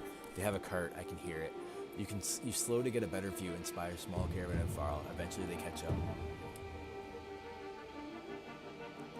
Greetings, Ivor. It's been a while since we talked, hasn't it? I know you, Ubin. Never imagined you to be the one to fight the king. What made you leave? Someone had to. What do you mean? Bellower is heading this way. Already? How is that possible? A group of Varl from Wormtoe showed up around the back of Irontoe the long way. Bellower and his army chased them across the summer path, they said.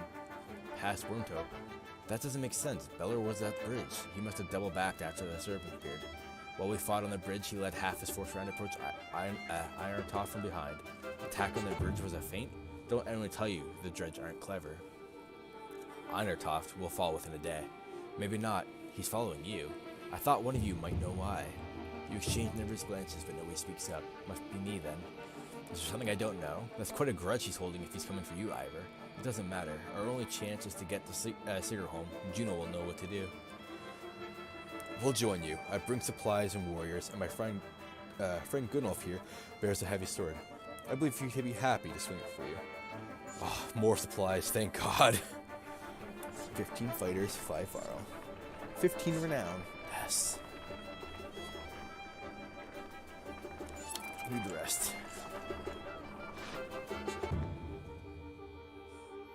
Rest for 2 days. Talk to this fella first. Don't talk much, do you? You approach the massive green-clad varl who is sitting quietly by himself eating bread. So? I don't have to know anyone who can cleave a dredge in two like that. A little better. I'm Rook. Want to know? Uben asked me to chop a dredge in two, I chop him. You like that sword, huh? No, I love this sword. Given to me by old Skirmir himself. When I start working for him, he says, I protect the king's collection. I protect the king.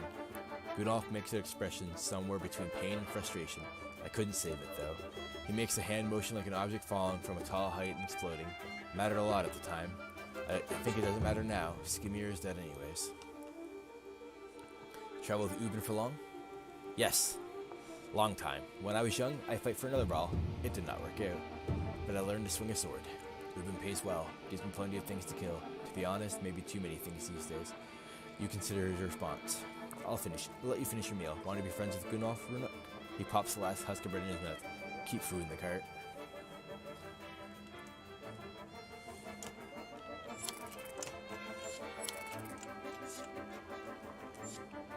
Leave.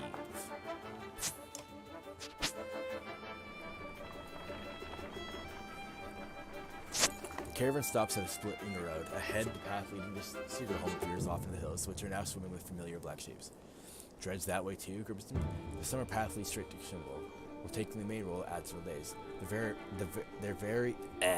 everywhere by there now. I'm supposed to go around, past me.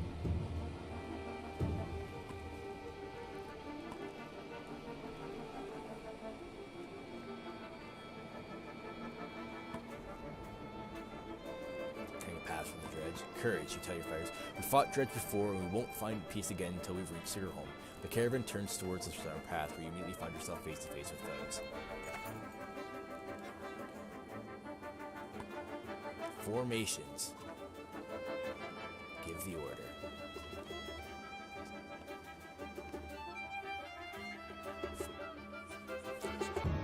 Ooh, he's a strong level character, so I'll use him.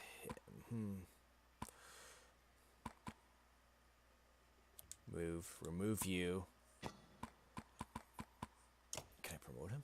I can, but it takes all my stuff, so I'm not going to promote you. Move, insert you here. There we go.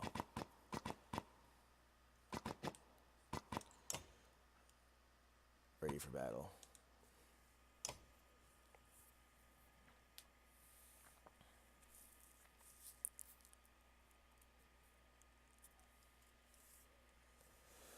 All right.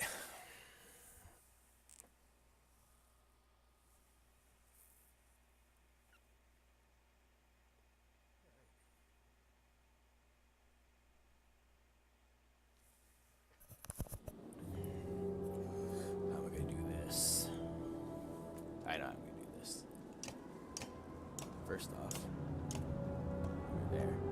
I'll leave here. Back to you. Here. Here. Here. Here. Here. And that's good. War.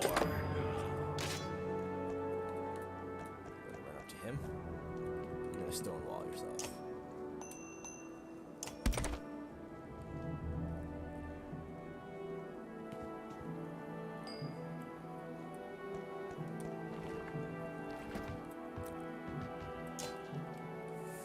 Murder you.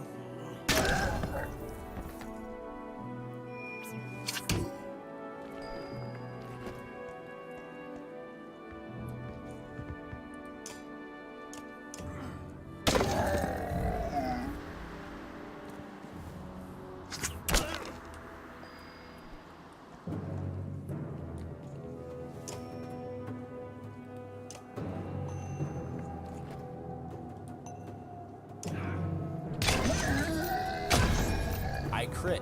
All right.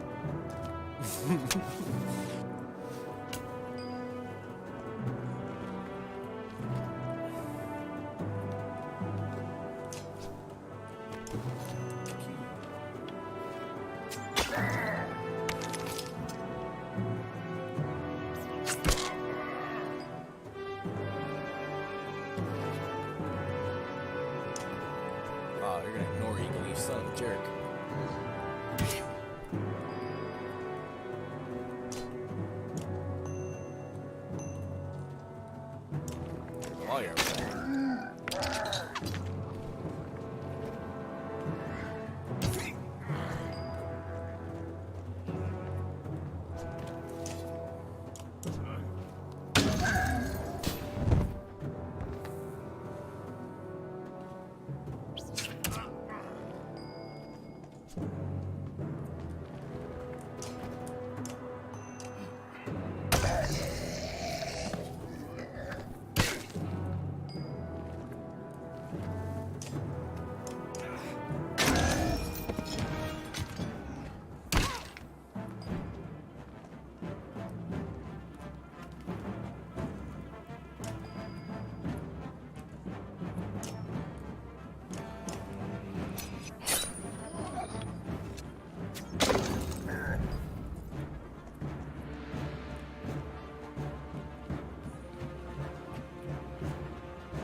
The enemy's being pushed back all the way down the line. Kill a few more as they flee. Oh. Got a big old destroyer here now.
So damn hard.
What's our thing?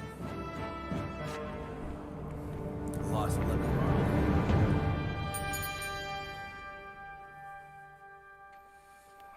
No matter how many have fallen, there seems to be more around the next bend. This is folly, says Ivor, flicking dark blood from his axe. I'm not Wanderer's tree, but we should turn back. We tried. Back to the main road. You order the caravan back around and head back to the main road before any more casualties are had. At the least, the dredge may think twice about following too closely.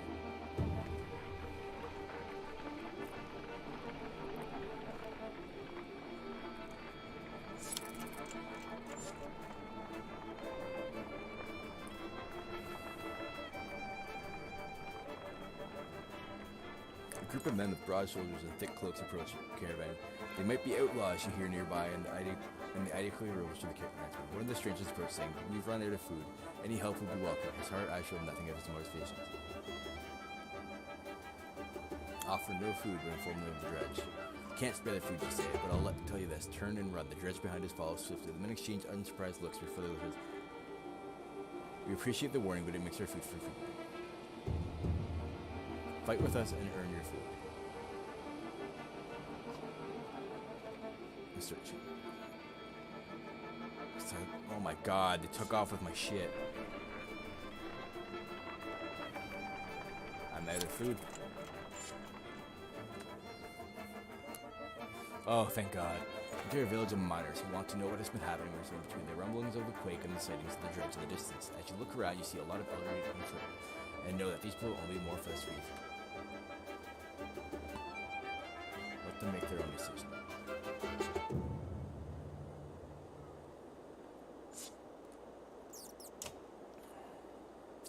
Oh my god, I get so much from this too. Oh, thank god. Never deflected, 10% crit chance. Awesome, this lets me also upgrade my heroes while I'm here.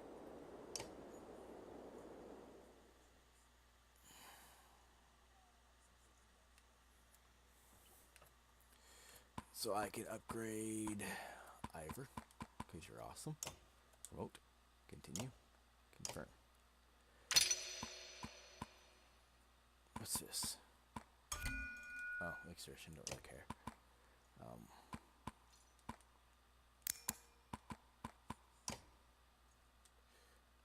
I can promote you again.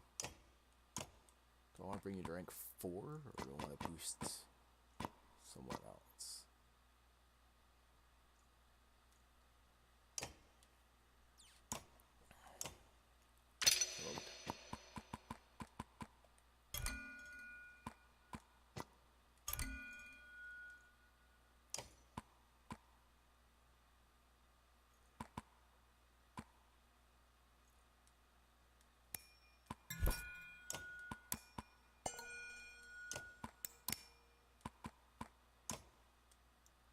I have 6. Who else can I boost? I think I can boost you. But do I want to boost you? No, I'll keep you like that for now. +3 will per kill. +3 break.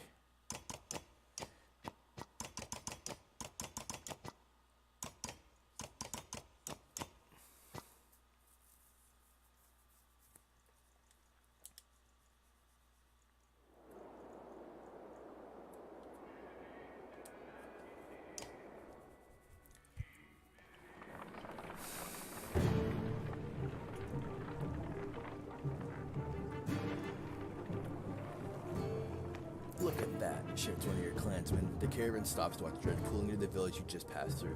If anyone who stayed behind got out alive, says Let, but you have your doubts. They're coming, says Ivor, pointing out a line of dredge into the village and marching towards you. As you watch, the dredge in front falls over, then the one behind it falls as you hear a twang to your left. Nid, the archery student of Oddleaves, who you recall deftly shooting a snow rabbit, is firing arrows down the hill. Another dredge topples. That's incredible, says Oddleaves.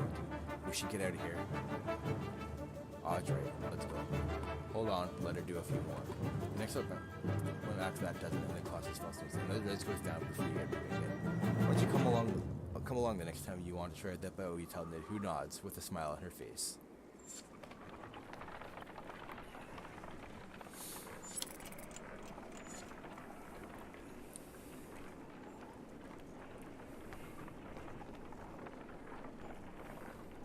Someone's been nicking extra goods from the supplies, the concerned woman tells you. Counted these myself yesterday, no mistake.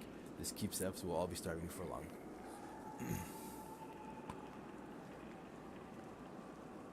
Announce that any more missing supplies results in rationing.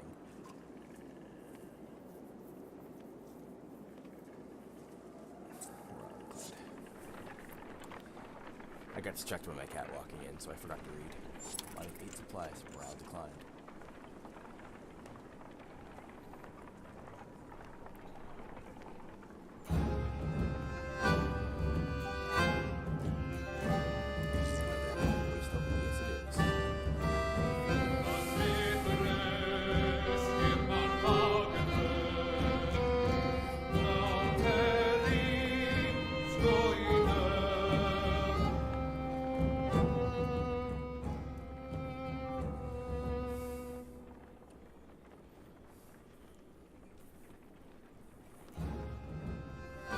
Gosden Dundir passes around you. In the frozen climate here, it looks like the rock is split and is falling apart, held together only by the deep snow.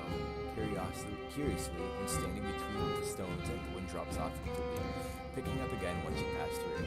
I almost wonder if we should rest here for the night, so there are reasons I've noticed this thing. With all the snow around it, the dredge better to be able to find us. Stay here overnight. You walk around camp before settling in. Along each strand of Dundir's massive beard is carved a different part of his story, and you turn your head to and fro to read it. While the loom mother was the first to create, she soon found a counterpart in Dundir, who embodied her ordeals in a masculine form. Dundir twists some of her creations, gives them beards and shows them to smooth them. Though many remember him just as songs groups and games and songs of mirth. As the camp settles in, you notice a group of boys huddle around. They show you an offering box carved in the gossamer itself. The box is an elaborate system. Collect pieces to slide out. We can't get it open to tell you. It's like a puzzle.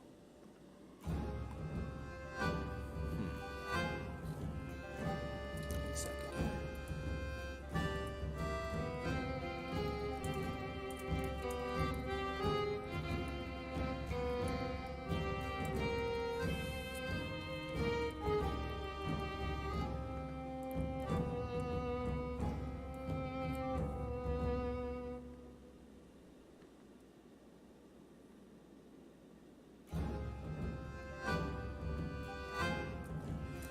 Try to open it. And I'll give up this. Instead of spending all night on a slow game, you go to a tent and huddle together to keep warm. You wake up with a thought so profound it strikes you like lightning. Rushing to the puzzle box, your fingers move with the purpose until you hear it click. The lid springs open. Inside is nothing. Oh no, says the boy who is watching. What a waste of time. To your surprise, when you close the lid, the whole box detaches from the stone. With a shrug, you take it with you. You're suddenly glad you didn't spend all night working on this. Puzzle box in Twin Rivers. Nice.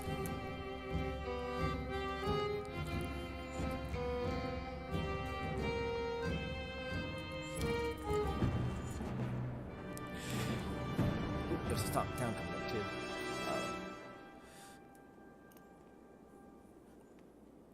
I really have to use the washroom, but I don't want to get up, like, even remotely. No encouragement or tales of glory will lift the spirits of the caravan. In the north, we have tales like this, says one of the Varl. The other giants grin, raising tankards and horns of meat. Skull! They shout and make short work of their drinks, explaining that each person takes a drink with someone tells a story that's more miserable than the last. Others join them for the second round, and mead is passed away. Join the giants in drinking. Taking the mead, you shout, Skull! The crowd cheers and laughter echoes through the camp for hours. Each person comes with increasingly more absurd stories of woe. The Varl's remedy is success, and the caravan is in a much better mood the following day, a bit hungover and with less mead than before.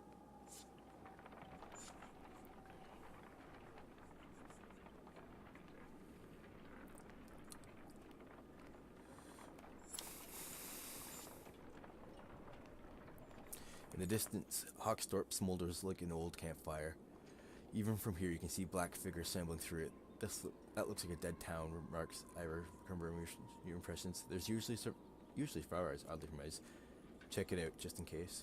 I hope others would do the same for me. Dredge are nothing we haven't faced before. Ivor grunts, but otherwise says nothing. Besides, I might throw Bello off the scent a bit. You head a day's march out towards Hawkstorp. As soon as you step foot in the small town, you think you've made a mistake. It's thoroughly littered with corpses. Within moments, the dredge are upon you as though you stirred opening. You draw your weapons.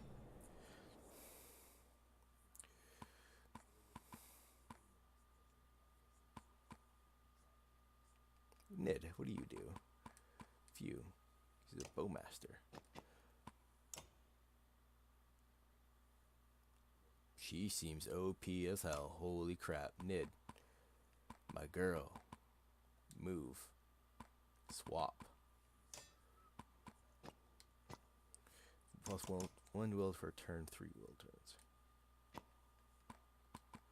Give that to you. Ready for battle.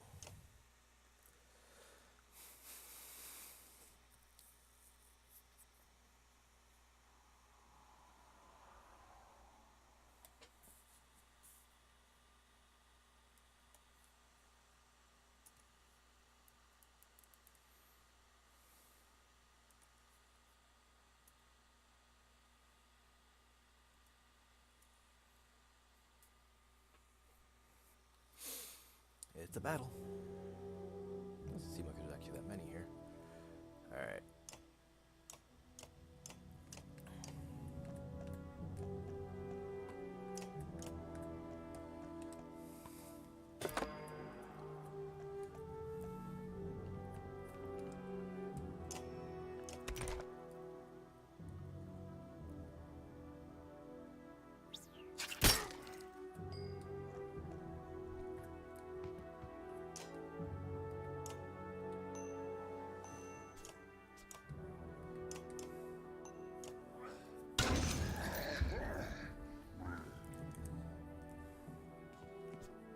Rookie you are, you son of a bitch.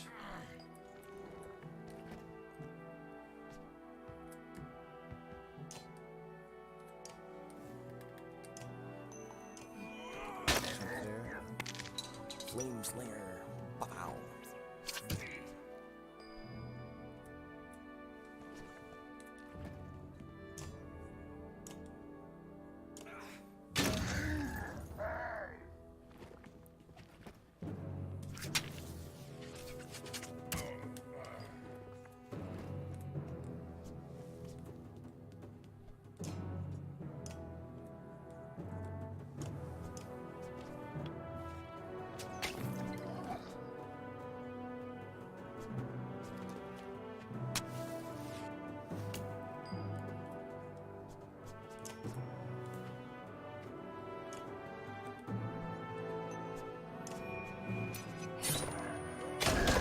Slaughtered.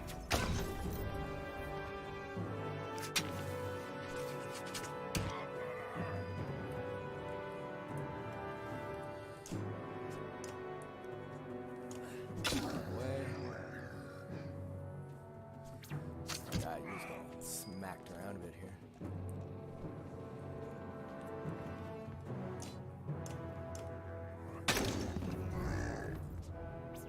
Oh God, so much smackings.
town is nothing but ghosts, and now covered in more dredged bodies too. So remarkably, as you're about to leave, you find an old man sitting quietly in a tattered market stall, with a couple items in front of you. He hums to himself as if nothing were wrong, and he seems to be in shock.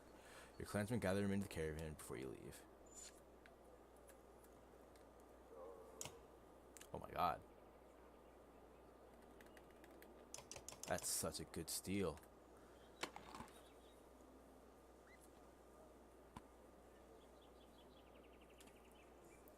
Hi, Chi. How are you?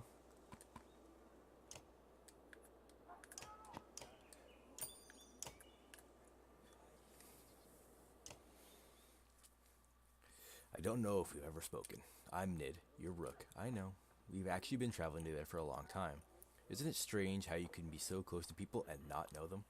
Every day I pass people I swear I've never seen before. I want to thank you for letting me join you. Have you always been such a good shot? Honestly, I never even tried before Oddleaf made me. I spent my whole life making clothes, cleaning. Oddleaf's good, but I don't think it was all her doing. It feels right. I'll just look where I want it to go. Anyway, I feel better. The caravan, the people worrying all day and making problems, sometimes they really stew in their misery. I'm glad I can do something helpful. Handsome. I like to think so. How's work so far? Where are you from? I don't think you're from Skogger. I knew most of the people there. No, I had a house in Frostbeller, but we were driven out when the dredge started to show up. My husband died trying to protect our home. My sons and I were thrown out in the fields. I'm sorry. Ekel's men killed my husband. When we left, I was angry. Why was I the one who had to leave their home? How do I deserve this? You look away momentarily, not sure what to say, but I've let it go. I have 3 sons, and I don't want them to grow up with hatred in their hearts. That's why I want to thank you. You're welcome. I should be going. Don't think anything of it. We all have our own problems to deal with. Let me know if you need me to put an arrow in something. She returns to her tent where her boys are waiting for her. So I think that actually gives me time to promote someone too. I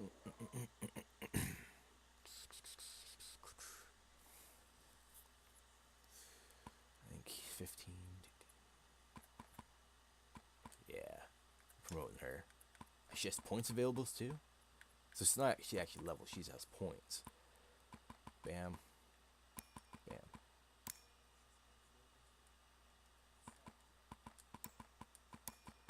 Okay. Promote him. Promote him. 20 for you. 15. 15.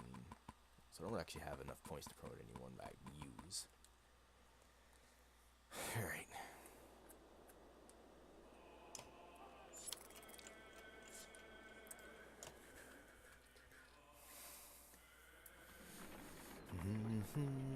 Out of the snowy areas. Ah, yeah.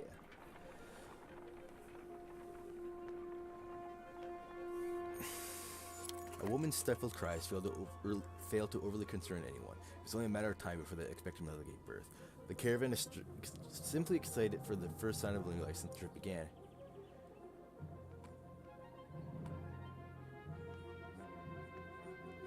Congratulate the new parents privately. You discreetly make your way to the family's tent amidst cheerful clansmen. You give your most heartfelt congratulations to the parents, telling them how strong the young boy looks. The mother cries and the father thanks you repeatedly. Now I can promote.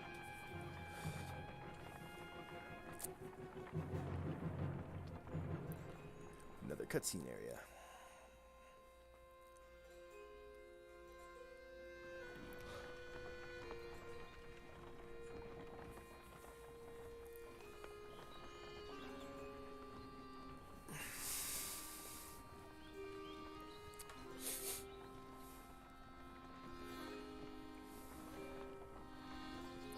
My tummy hurts, getting hungry.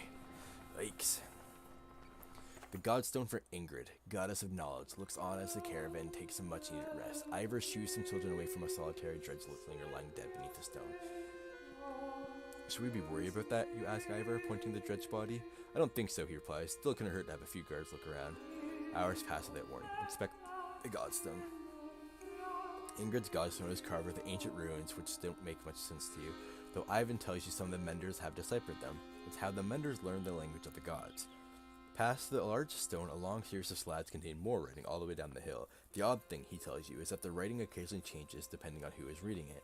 Usually it describes the history of the god, but it can be about nearly any topic. Sadly, Ivan doesn't know how to read it himself. Juno could, he says. Pack up and move on. As you're readying to depart, you hear screams from the near the main godstone. The same voice accused the dead dreads before he's streaking and pointing. For a moment you think it must not have been dead, but then you see that they have opened a wrapping that was in the dread's home. Wait, says Ivor. Wait, says Ivor, his arm across your chest. This shouldn't be seen. Get everyone away. A chill sweeps over you. A let pushes past and gasps, stop, shouts Ivor, but the curious onlookers have already seen it. Leave it. On the ground, before the dead slinger, is a small stony figure, its hands searching for something it can't find. That's a baby. That dredge is a woman? We've been killing women. We've been slaughtering women and children this whole time, leaving them to die. In a war, it's only the males who fight. We've been fighting these dreads the whole way. Why are women with children on their backs attacking us? They're not invading, they're running. Everyone stops dead in their tracks. The entire caravan is gathered around, aghast. When I spoke to Juno, she told me something was coming. She didn't know what. A darkness. Something black is covering the world, and the dredges are running from it just as we're running from them. The serpent, the quake, it's all the beginning of the end. Ivor, you knew? Why? Why didn't you say something? Ivor? When I was young, I killed one of the Sunder during the Second Great War. We called it Raise. Every time we would build our defenses, it would flatten them and push us back again. I became separated from the rest of the Varl and stumbled upon Raise deep in a snowstorm, alone. She was nursing. I threw my axe, it twisted in the wind, her son died in her arms. She was so pathetic, kneeling in the snow. She didn't even try to stop me when I took her head. That's how I killed a Sunder. When I found my way to Grofheim, the Varl wanted to make me a Kender, next to be king. I left, walked until I ended up in Skogar, where no one knew what I had done. The only sound is the wind blowing through the trees.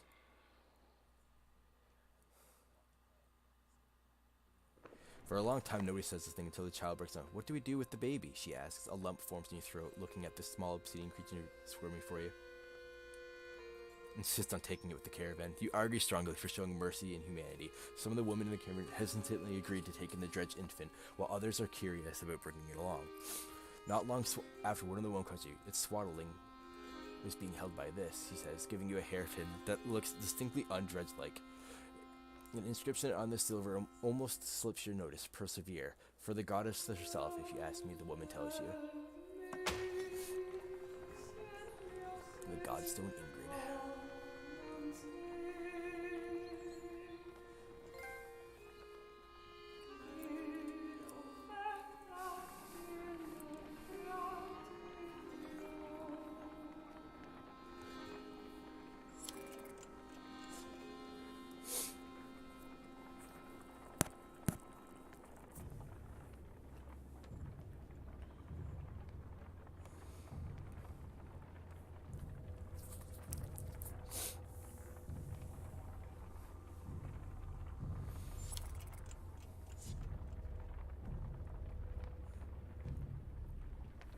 Several women are talking expressively at the young girl found nearly frozen to death, now called Akfrasta. The quiet child's face expresses quiet terror, aggressively jabbing at the dirt with a stick, for which she clearly used to draw on the ground. Study her drawings. The markings are somewhat intricate. The squares and circles could be wagons, including a depiction of yaks in front. A line from the yaks leads to deeper gouges where it has jabbed the stick repeatedly. Depending on how you look at it, though, it could be almost anything. Try to talk to Akfrosta. You're safe, Akfrosta, you say, looking at the girl's blue eyes. She calms a bit before stepping towards you. Using her stick to point at the deep gouges in the ground, she previews me. She whispers, edge, edge, edge. It doesn't mean anything to you, but you feel like you've connected with her a bit.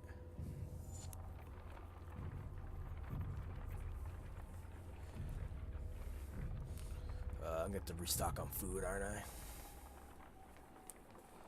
I'm gonna mute myself here for a little bit because I'm hungry, so I'm gonna snack away real quick. As Sigurholm approaches, we fear the worst. The once calm lake surrounding it now looks like a bowl that has been flipped. Proud home sinking into muddy water. A side effect of the quake. What has the rest of the world become on the other side of those mountains?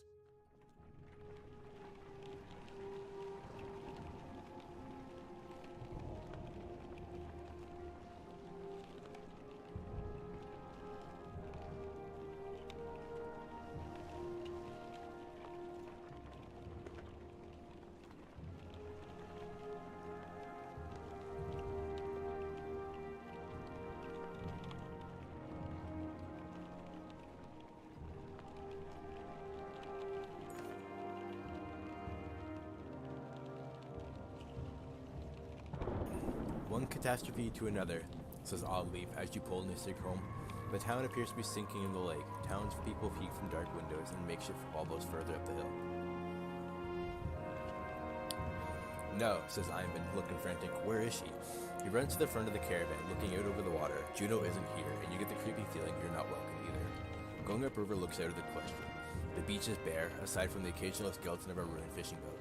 We reluctantly set up camp in the sinking town. All I'm saying is, how long are you willing to wait? While taking stock of the caravan, you've inadvertently walked into a debate between Oddleaf and Ivan. As long as we need to, and I think we need to get out of here. I don't feel good about this place. Why? What's wrong? Something doesn't feel right. People here are staring at us like with those vultures in the wastes. I'm sorry, Ivan. I think Oddleaf is right. I saw a man. The whole time we were setting up, he was just watching me. In a creepy way. And how long before the dredge find us here? Juno will come. Just give it a little more time. Rook, listen to me. I need you to trust me on this.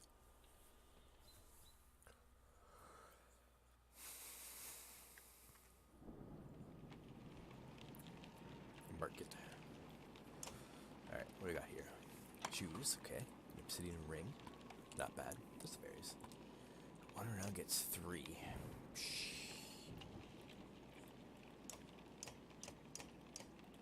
What am I at right now? I'm at 4, 5. Gives you 2 more days. All 15.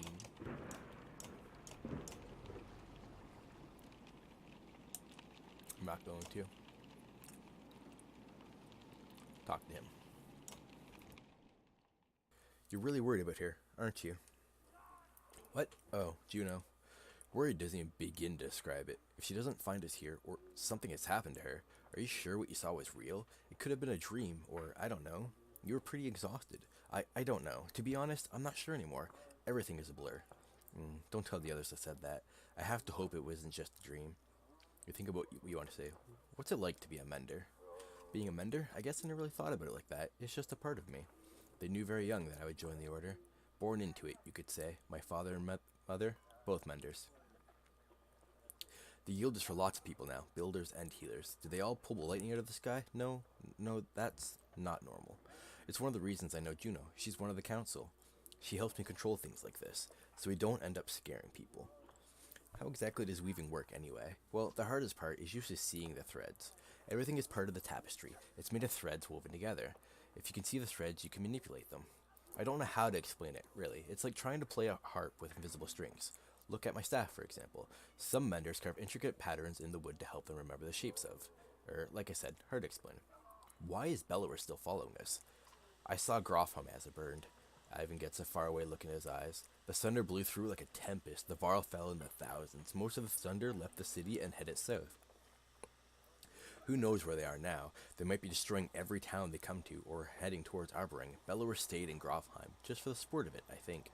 As we fled to Eidenfart, I thought he must want to wipe the Varl off the map completely, but then he came after us. Maybe he knew Ivor was the one who killed Reyes. Maybe, but let's just make sure he doesn't catch up. Do you think this is the end times? I don't know what to think. I wish I could give you a better answer. Even if we escaped the dredge, that serpent's out of darkness was covering the world. I don't know how long that will take, or what it means even. I'm just trying to solve one problem at a time. The Menders are in Arboring. If you can find ships and make it to the capital, we might have a chance. I won't take any more time. No, it's okay, Rook. I appreciate the talk. It's good to stay grounded. I spend all day worrying about serpents or Sundeer. I think a lot of people are intimidated, or scared maybe, of me. Don't worry, it's nothing new. I'm used to it. Maybe sometime we can talk about things that don't include the world ending.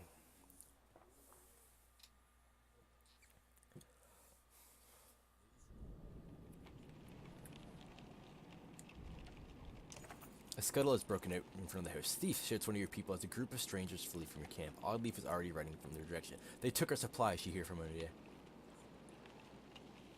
Try to talk it out with the locals. You wander onto a beach where some men have been waiting for you. Some terse words are exchanged about whether anything had been stolen or not. You don't see who draws the first weapon, but it stops the conversation cold. Ready for battle.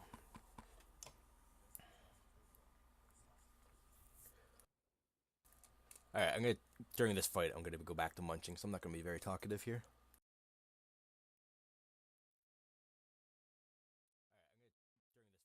I'm gonna go back to munching, so I'm not gonna be very talkative here.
The thieves scatter pretty quickly when you start laying into them, but when you return to the caravan, you discover why even more supplies have gone missing since you rushed out to fight.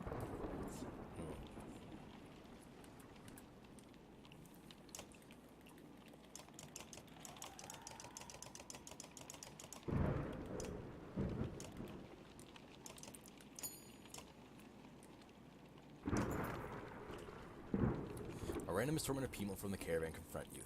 Listen, says one, we don't feel safe here. I don't know anything about menders or whatever, but look, we're going to leave and I hope you'll join us. Looks like a couple dozen people, farmers and fighters alike, feel the same way.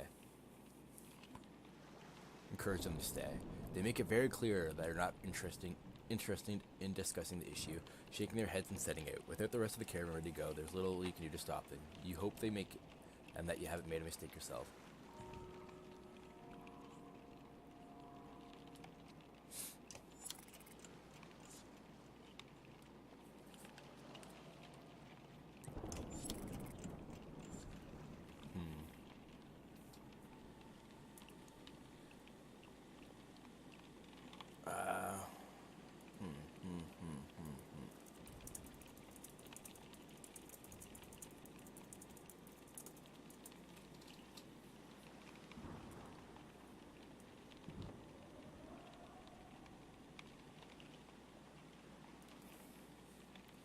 And I'll leave.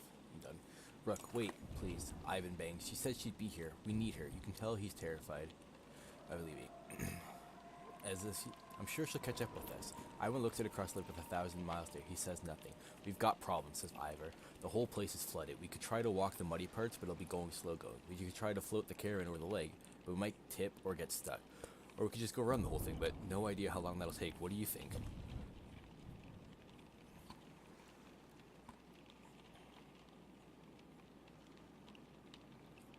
Attempt to ford the river. You pack everything up and take as much weight off the wagon as you can. Soon you're walking through ankle-deep water and thick mud, hoping that the rest of the caravan can hold out. The footing is sticky and slow, but the water isn't too deep outside the town.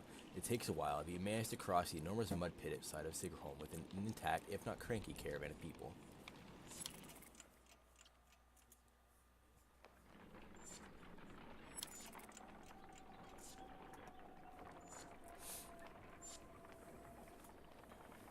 That went terrible for me. Everything that could go wrong did.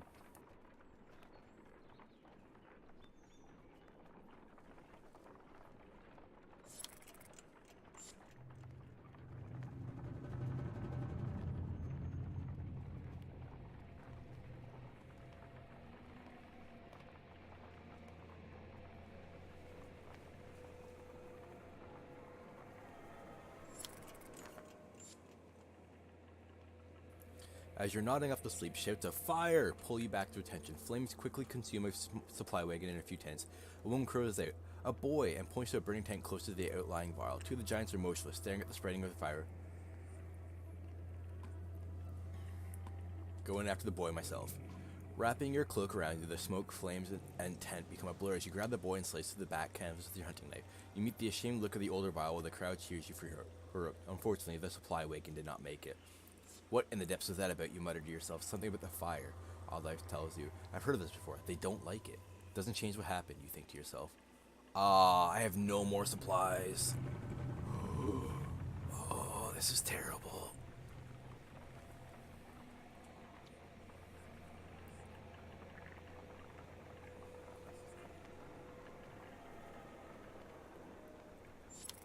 Morale declined.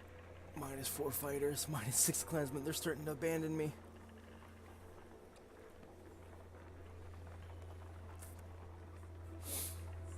The caravan consists of more clansmen than you ever expected. Accusations of stolen chickens, missing heirlooms, and concerns over daughter's retreats are the sort of things you hear relentlessly. Even fighters complain of spreading too thin to protect everyone. Form a council to handle these problems. You select a few older members to solve everyday issues, but infighting neuters the progress. Other members feel they could do a better job. Ultimately, while it buys some time, the council dissolves, tired of the thankless and demanding work. Hey, Nash.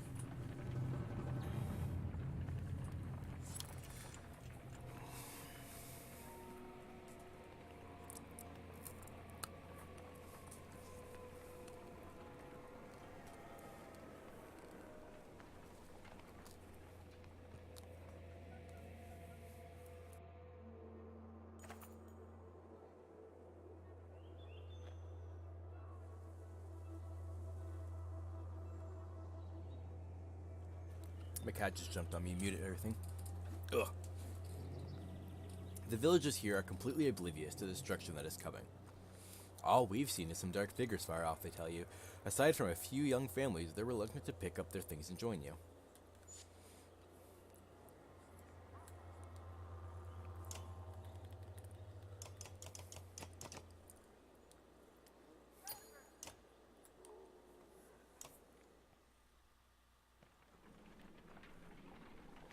-7 supplies, morale declined.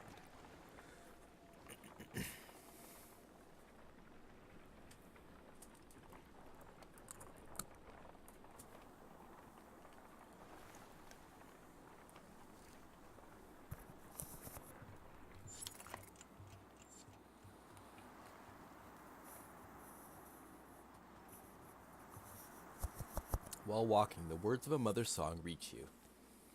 It's soothing, nuanced, and about your current journey. When she finishes, the man begins a tale of his own in verse. The woman quickly responds with another poem, and the entire community slows to listen to the entertaining. Join in with a verse of my own. The whole caravan is shocked when the first line of your poem rings out. You mimic with both contestants, adding your own spin on their tales. At last, you end with a joke at your own expense, and the peasants wildly applaud.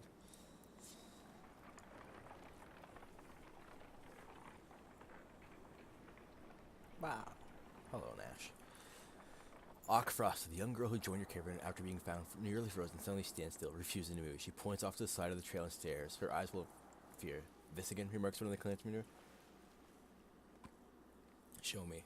She nods and slowly draws a tent. Edge, she says, pointing to the tent, then again off the trail. Your confusion prompts her to draw another symbol on the tent, one you've seen before on dredge armor.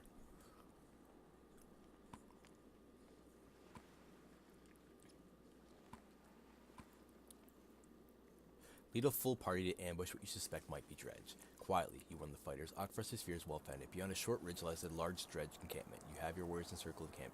Breathe deeply and charge. In the aftermath of the assault, you take a stock of your fighters. Nobody lost and not a dredge left alive. You leave their bodies as a warning to any others who follow behind and return to camp in good spirits.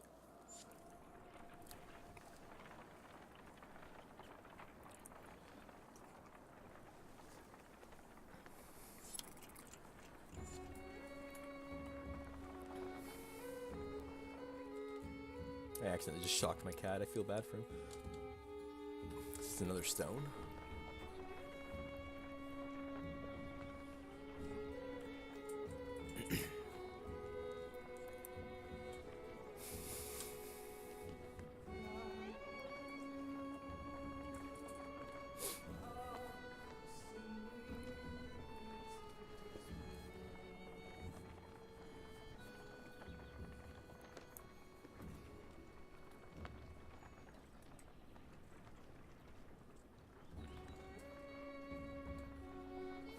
The imposing godstone of Beowulf approaches. His severe visage makes it feel like he's watching you even now. The caravan spreads out, happy to be free of the confining forest and in open fields. Hogan pulls you aside to show you some red berries growing on an ash tree that looks like it was chopped down long ago. These shouldn't be growing here, he says excitedly. I haven't seen these in a long time. He and Mogan basically go about collecting the berries. In fact, in honor of Beowulf, some of the caravan crack cakes of meat and wine before anyone could stop him. To the only god that matters, they shout. Everyone drinks and you're glad for the mirror that has swept over the caravan. Join Hogan in collecting berries. What exactly are these, you ask Hogan. When I would travel to Borscar with my father, sometimes he'd buy us a few of these. Hogan replies, couldn't be a luckier find, see for yourself. You try one and can feel energy returning to your tired limbs. Not taking a few more would be a wasted opportunity, you figure. As the hour becomes late, the caravan is eventually ready to get back on the road. The day by Beowulf's stone is one of the few memories that hasn't been tarnished by the specter of bad fortune, you think to yourself. A thistleberry.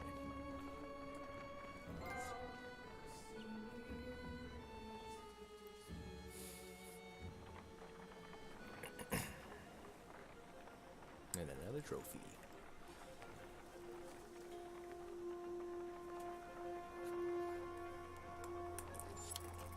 Oh, I'm out of supplies again, so I'm gonna start starving again. A flurry of snowfall seems to come out of nowhere and quickly thickens until you are unable to see the man in front of you. You shout out a complete halt, but the screaming winds drown out the sound. A day passes before the blizzard abates and clansmen start to reappear from the snowdrifts. It quickly becomes apparent that not everybody is where you last saw them, and a quick search of the area is not enough to recover all the missing clansmen. Move on, saying a blessing for the lost. As the caravan prepares to move, a woman shouts, "No, they're out there. If you won't look, I will." She heads off into the snow. Others join her, but the vast majority gather and move on.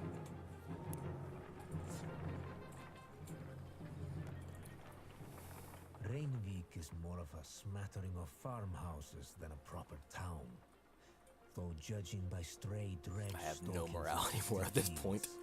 it is barely even that anymore.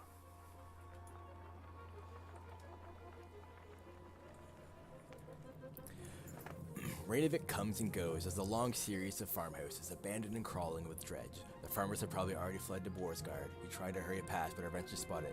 Dredge start ambling in your direction. What is that? Points out at Leaf up near one of the longhouses. In the distance, a large person, closely covered in blood, is cursing loudly and stumbling about. He staggers into the longhouse, laughing.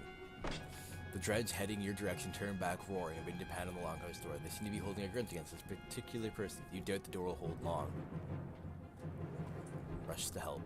Against my better judgment, we should probably do something, you say. The others agree, even though it means putting them all at risk. As you quietly approach, the dredge manages to slip through the door and break through. "Hey!" shouts a Barrow wearing all red, standing up on the other. "Came all the way up here just for me?" He seems unconcerned about the dredge as he hoists his enormous sword. He gained a scarlet feather.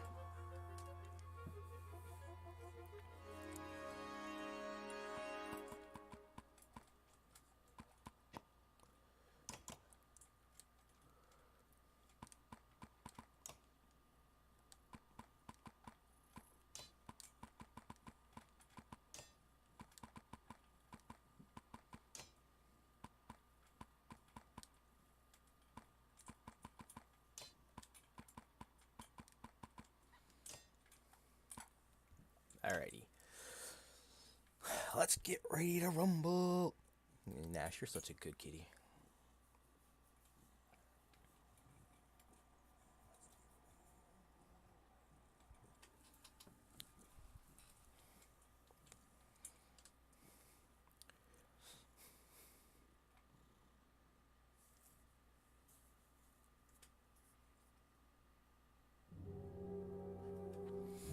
Oh, it's not that much here. Alright, so what I want to do here, actually, you are going to go.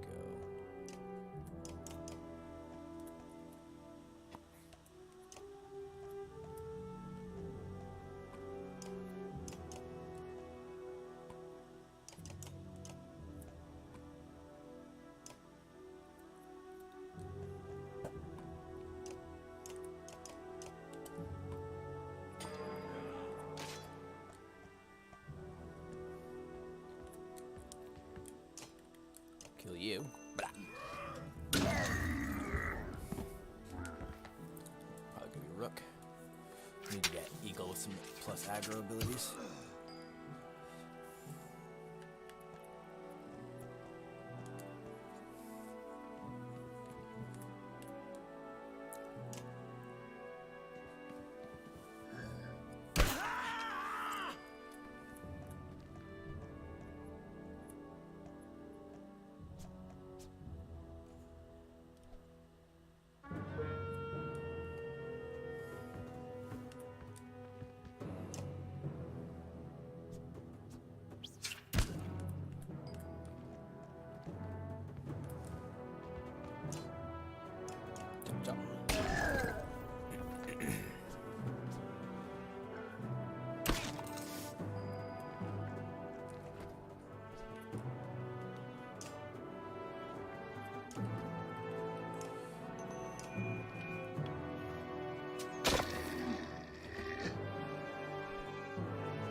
Welcome to my mead house, Sigjorn's House of Mead.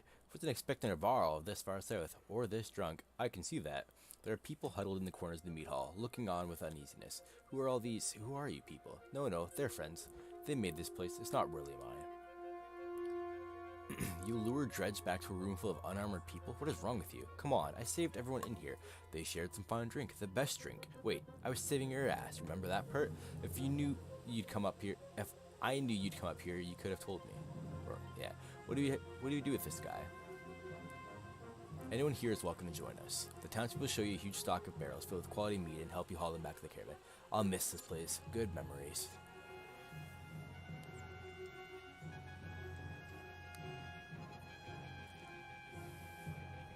With some help, you gather up the casks of meat and head back to the caravan. Skip Jordan and the other survivors in tow. The caravan gives the boisterous Varl a large berth as you set out of Borsgard. Head out to Borsgard. Hi, my reading is going.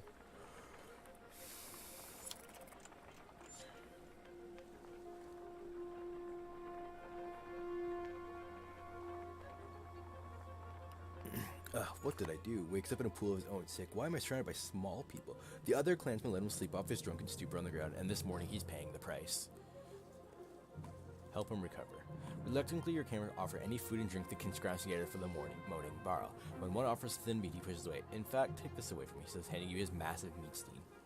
Eventually, Sigmorn comes to you. I won't get into details, he said. I was supposed to bring those casks from Rainer back to Bloodguard. I drank maybe half, by accident. Point is, you don't tell anybody what happened, I won't tell anyone about the meat you got. Okay? Trust me on this one. You agree and get back to travel. Treasure Hunter. I received another item.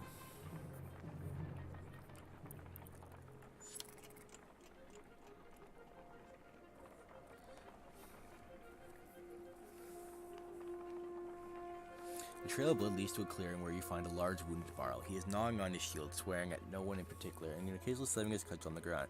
If not for the heavy bleeding, you leave this one alone without a second thought. You could help if you want it. In a heartbeat, the Varl is on his feet, swinging his massive weapon. You jump clear as the cudgel smashes through the trunk of a tree. Your party scatters to avoid the falling timber. Once you recover, the Varl is long gone, leaving only another trail of blood, which you decide against following this time.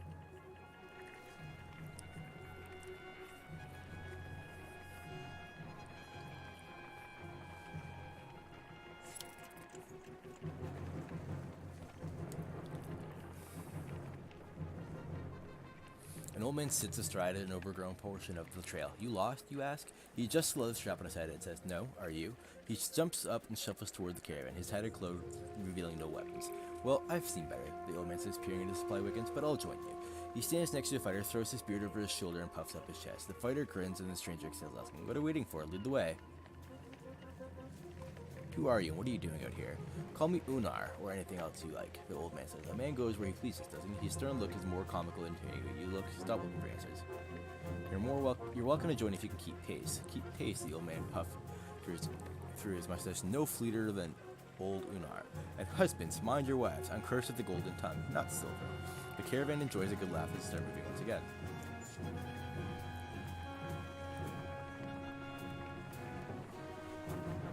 As we pass steep cliffs, the sprawl of Boersgard comes into view. I guess I'm A out of city supplies now. contrasting rich and poor, opportunity and gamble. Our best hope for salvation, or our graves.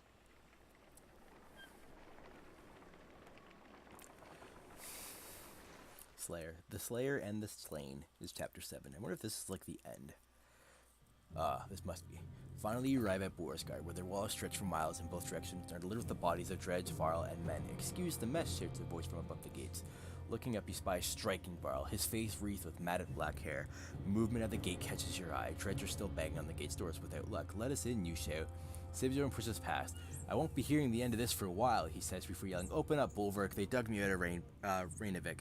You hear a laugh echoing on the wind as the doors creak. A dozen armed men led by the massive Varl make quick work of the dread and usher you into the city. You may be interested to know they brought a mender. You didn't go to get a mender. Where's the mead? Sidron shrugs apologetically. I guess the mender will do. Either we've got a chance now or we're completely screwed. I'm Rook. We've come a long ways, some as far as Skogar. Are you in charge here? In charge of the governor, I suppose. Listen, if you have nothing to tell him, If you have something to tell him, say it now, otherwise you're on your own. I don't care where you go, but stirring up trouble is probably the only reason you'll see me again. It won't be to talk. Mender, come along, we're going to go see the governor. Bulwark and Signer leave with Eivand, who goes willingly, signaling that he's fine. Fane, this is just like Frostfeller all over again. This is nothing like Frostfeller. The one in Bearskin is probably leading the Ravens. Ravens, is that good or bad? It depends on who they're working for. Hopefully it really is the governor, not someone trying to strong-arm their way into his seat. I guess we wait for Ivan to tell us if he comes back. I'm not worried about Ivan. I'm worried about the army of refugees you brought who don't belong here. You're probably right. Nobody ever uttered a nice thing about Borsgard. So what now? We ought to go to the docks and see what our options are in case we need to leave quickly. Did you notice the city guards when we came in? What guards? I have a feeling the Ravens are all they got left. Something serious went down. And when Bellower gets here, he's going to walk right through this place without even breaking his stride. Let's keep that to ourselves for now. So, the docks.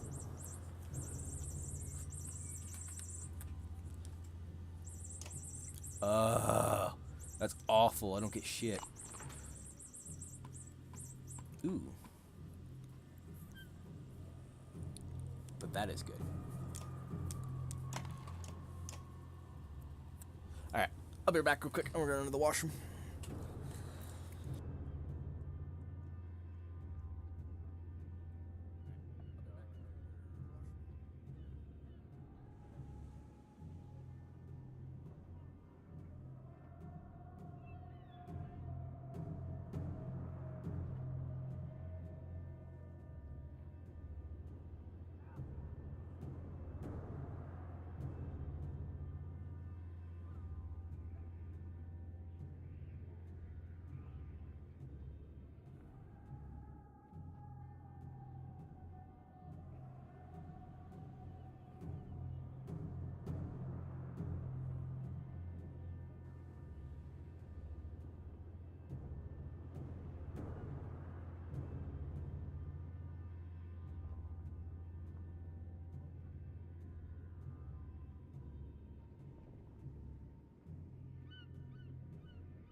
Alright, I'm back. Let's go check out these docks. Docks.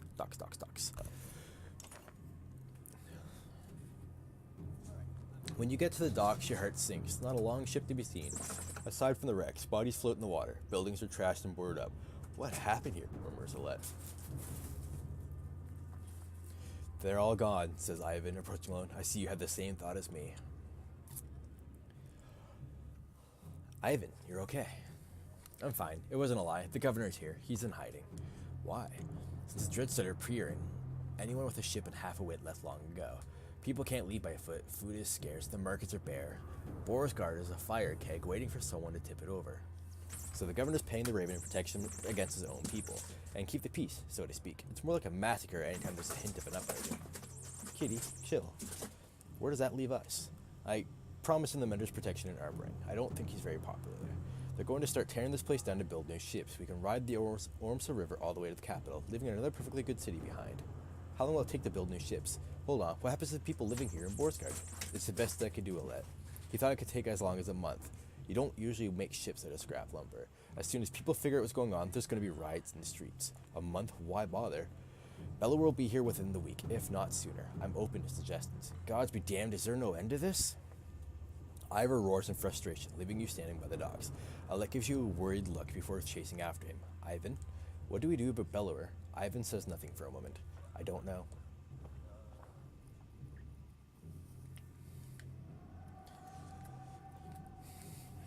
You find Ivor standing on the city walls, overlooking the fields outside. Dreads are keeping their distance, but continue to gather.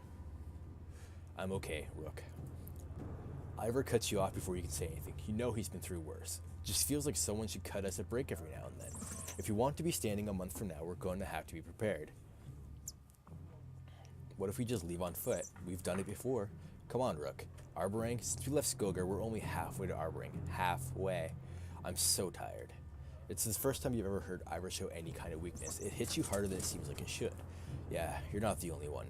First off, our clansmen need a place to stay. They'll get torn to pieces out in the streets. I'll keep an eye on the dredge up here. If they break through the walls, we're done for. So we'll have to keep them back. Could always use a hand with that. We need to know who's controlling what and make sure we get our cut. Food's going to become scarce. And when they start building those ships, we're going to have to keep people away. What a damn mess. I'll do what I can. Ivor explains, I'm leading attacks with Ivan every time the dredge get too close to the gates. Listen, we're going to lose fighters involved every day like this. I don't need to tell you what happens if nobody's manning this wall. We can always use help.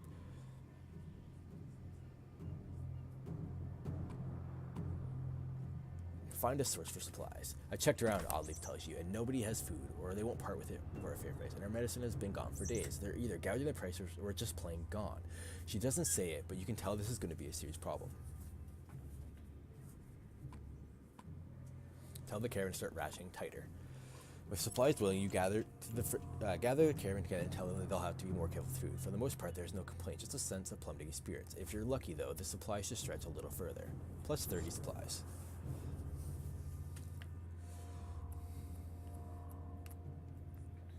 Ivor points out the dredge along the wall. There's a lot more of them, and they're getting braver. He says, we lost a fair number of fighters since yesterday. We could use your help if there's nobody left to defend the walls. Join Ivor defending the walls. Well, we've been a little more aggressive lately, says Ivor. With their numbers going up, they don't take us seriously unless we're taking out two for everyone we lose.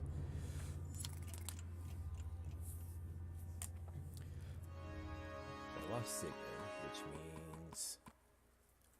Actually, I'll bring in Oddleaf.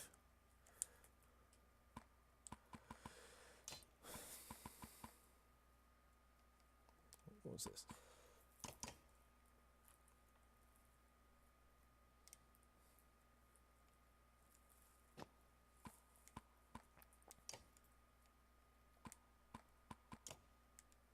Ready for battle. Giddy, pow.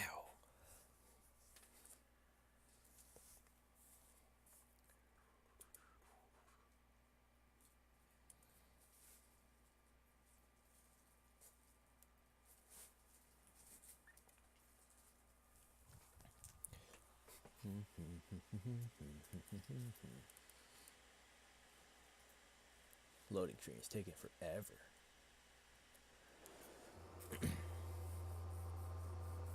Morale improved. Good, good.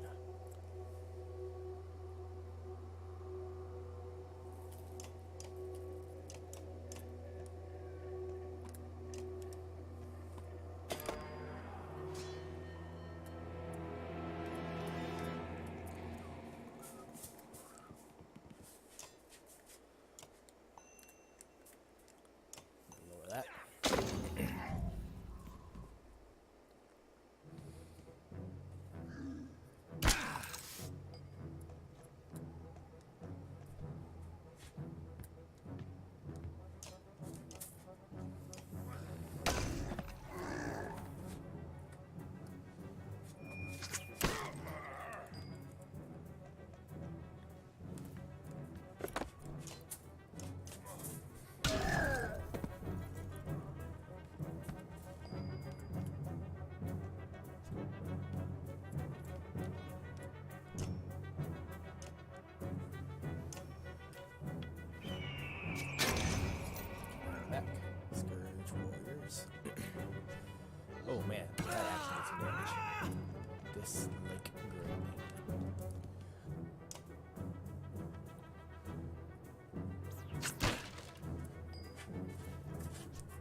she goes. Blah.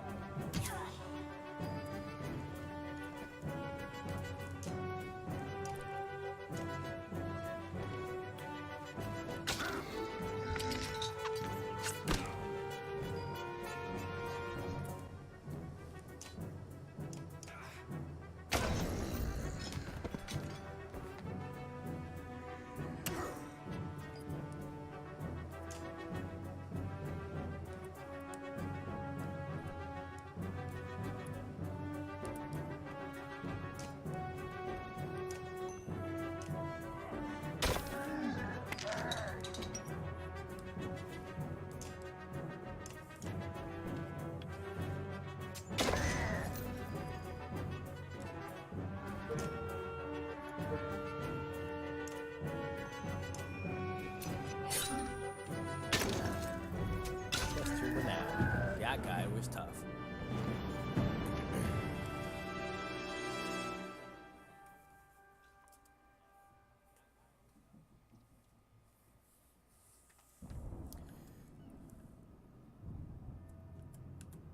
There's the map.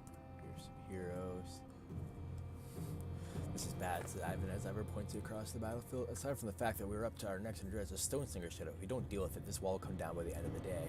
Dad, there's a riot at the docks. Hillary runs up to you out of breath. They're trying to smash the boats. When you calm her down, she says the ravens are there, but she's worried that things could get out of hand. Investigate riots by the dock. When you go down the docks, it's pandemonium. Few work on the ships now as the ravens stand over bodies of people. A huge crowd roars in air. Bulwark actually, what happened? You shout, pushing your way through the riders. What do you think would happen? Responds Bulwark coolly. Didn't take them long to figure out we were building the ships right under their noses, and they can't have one. You gonna lend a hand or just stand around?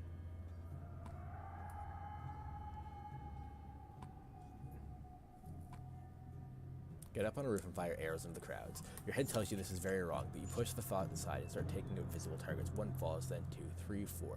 Once they notice the rioters are terrified that anything would be sniped next and scattered. Nice work, shouts Wilbur. We'll call you the next time we get a riot down here. You sit in quiet for a long time, just trying to catch your breath. You've killed before, but not like this. I have no more fighters. What the fuck? But this morning, says Ivor, I saw him. Bella was here. With the numbers of losses we've taken, I'm sure it won't be long now. Iwan leans silently on a staff nearby. One of your clansmen comes to you out of breath. Rook, he says, things are real bad. Look, there's nothing you can do at this point, but a lot of the caravan has been robbed, killed, just disappeared. Those of us left are going to split up and hide where we can. Want you to know, in case we somehow pull through this. He runs off, clearly distressed. You grimace, wondering if this could have played it another way.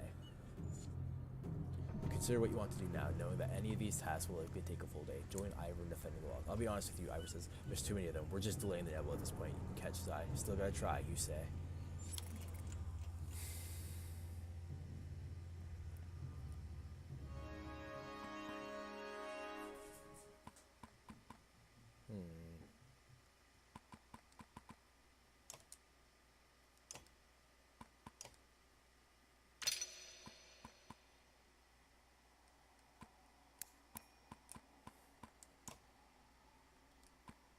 He's already up there ready to promote again. Jesus Christ.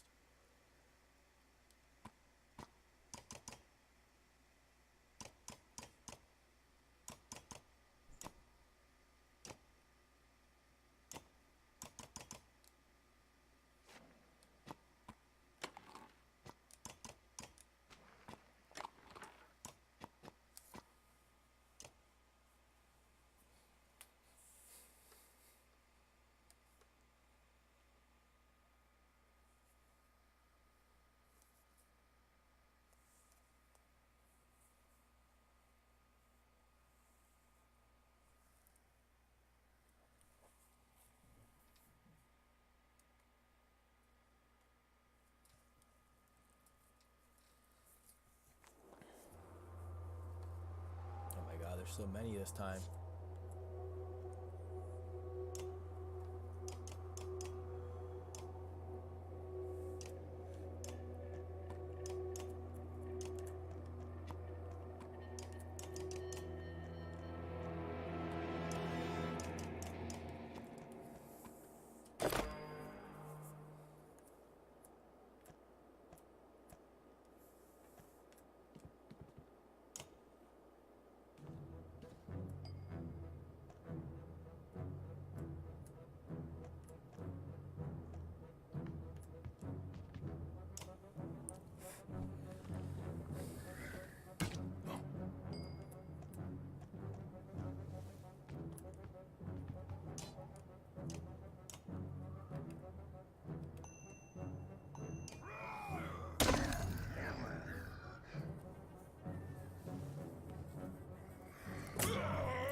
Renowned Rose.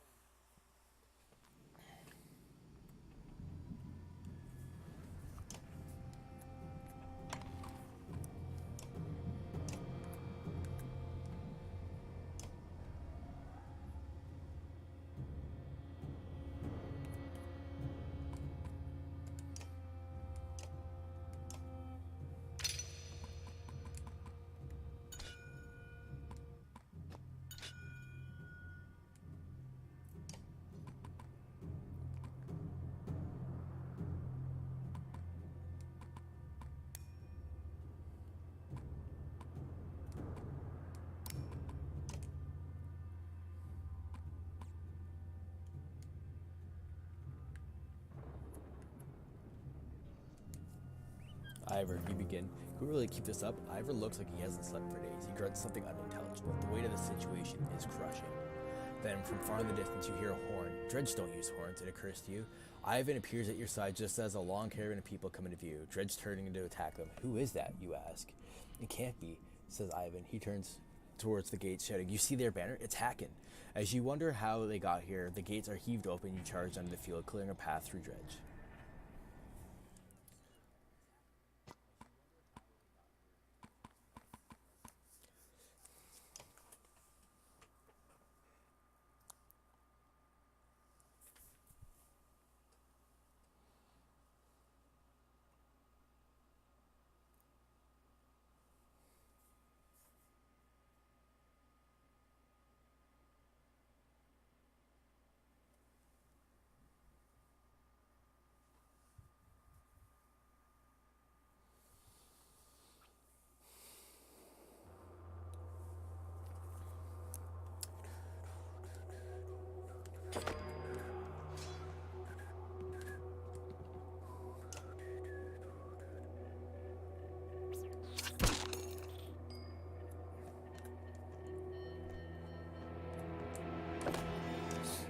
Inferno Slinger.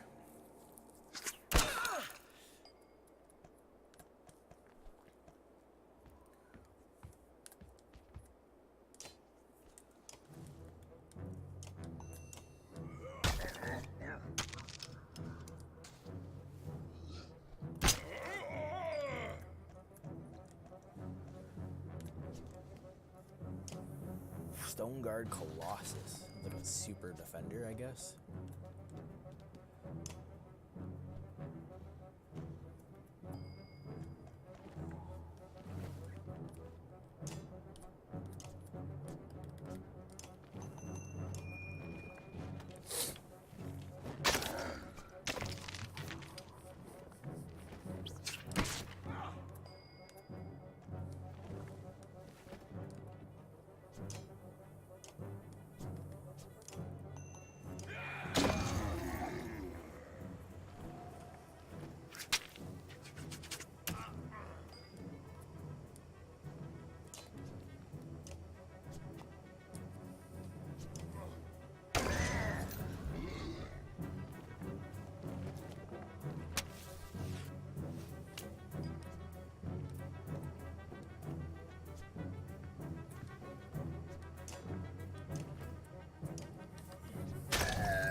These fights are getting kind of rough on the damage.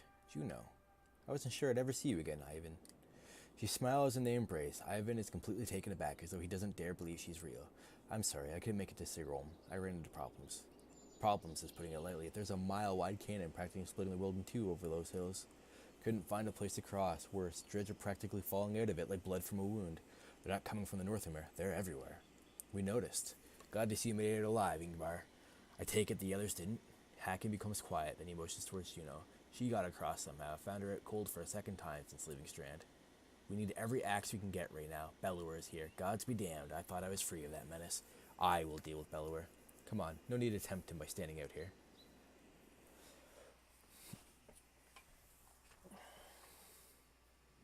Hacken's caravan enters the city, fighting off waves of dredge as they go. To your relief, hundreds of skilled warriors are now safely in Borsgard. Hacken joins you with his personal bodyguard Moger. Behind him, the prince, Ludin, and his entourage are in tow, though looking less than pleased to be here. I have one last trip to make. I need this one to come with me, she says, pointing to you. I'm sorry, Ivan. You must wait for me one last time. Do not let the city fall before our turn. It takes everything within Ivan's power to hold back, but he does. She turns to you. Rook, come with me. We'll return in 2 days, maybe less if you're as quick as you look. Tell anyone who needs to know. Where? Why? Not far, says Juno. She pauses and something shifts in your vision for just a moment. I know it's hard, she says, her voice filling your head. And you've already been through a lot. As she speaks again, the rest of the world melts away. But you're needed. You can't find the words to argue.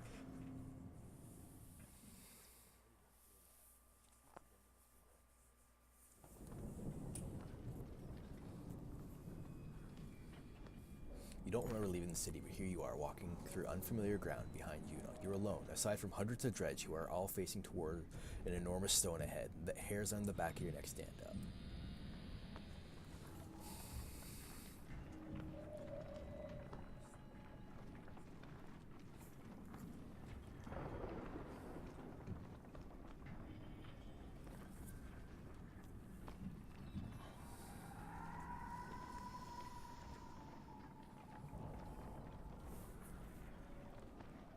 We're at the Godstone of Straws.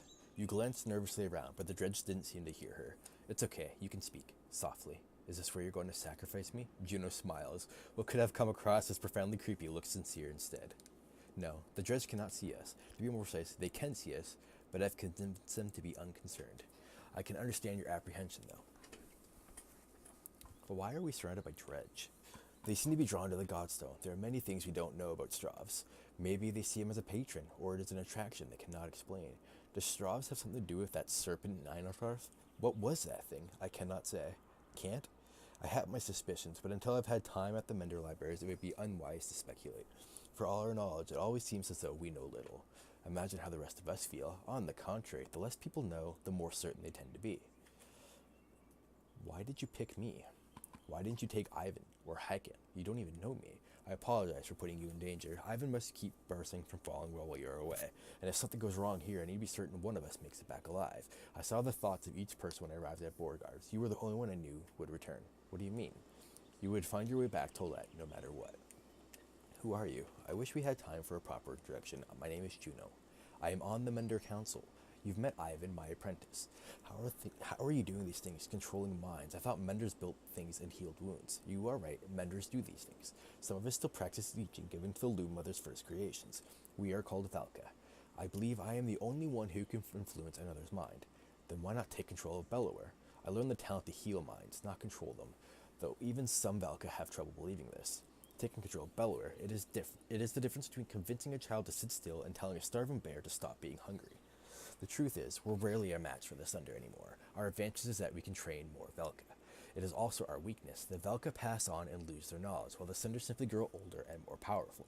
Bellower is both immortal and beyond my influence, to a point. Then how do we stop him? The God of Secrets will play a part, as will you.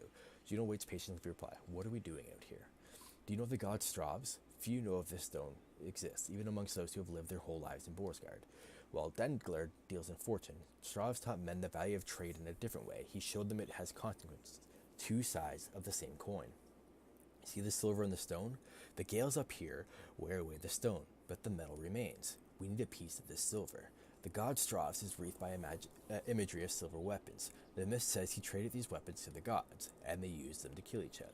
Those who seek out the stone call him the god of trade. The Menders call him the god of secrets. He was both. Let's get what we need and go. Indeed, you'll need to dislodge at least a fistful of the metal. We will forge it into an arrow to slay Bellower. Wait, after everything you've told me, make a magic arrow to shoot Bellower? That's all it takes? Why didn't you do that a long time ago? Juno gets a far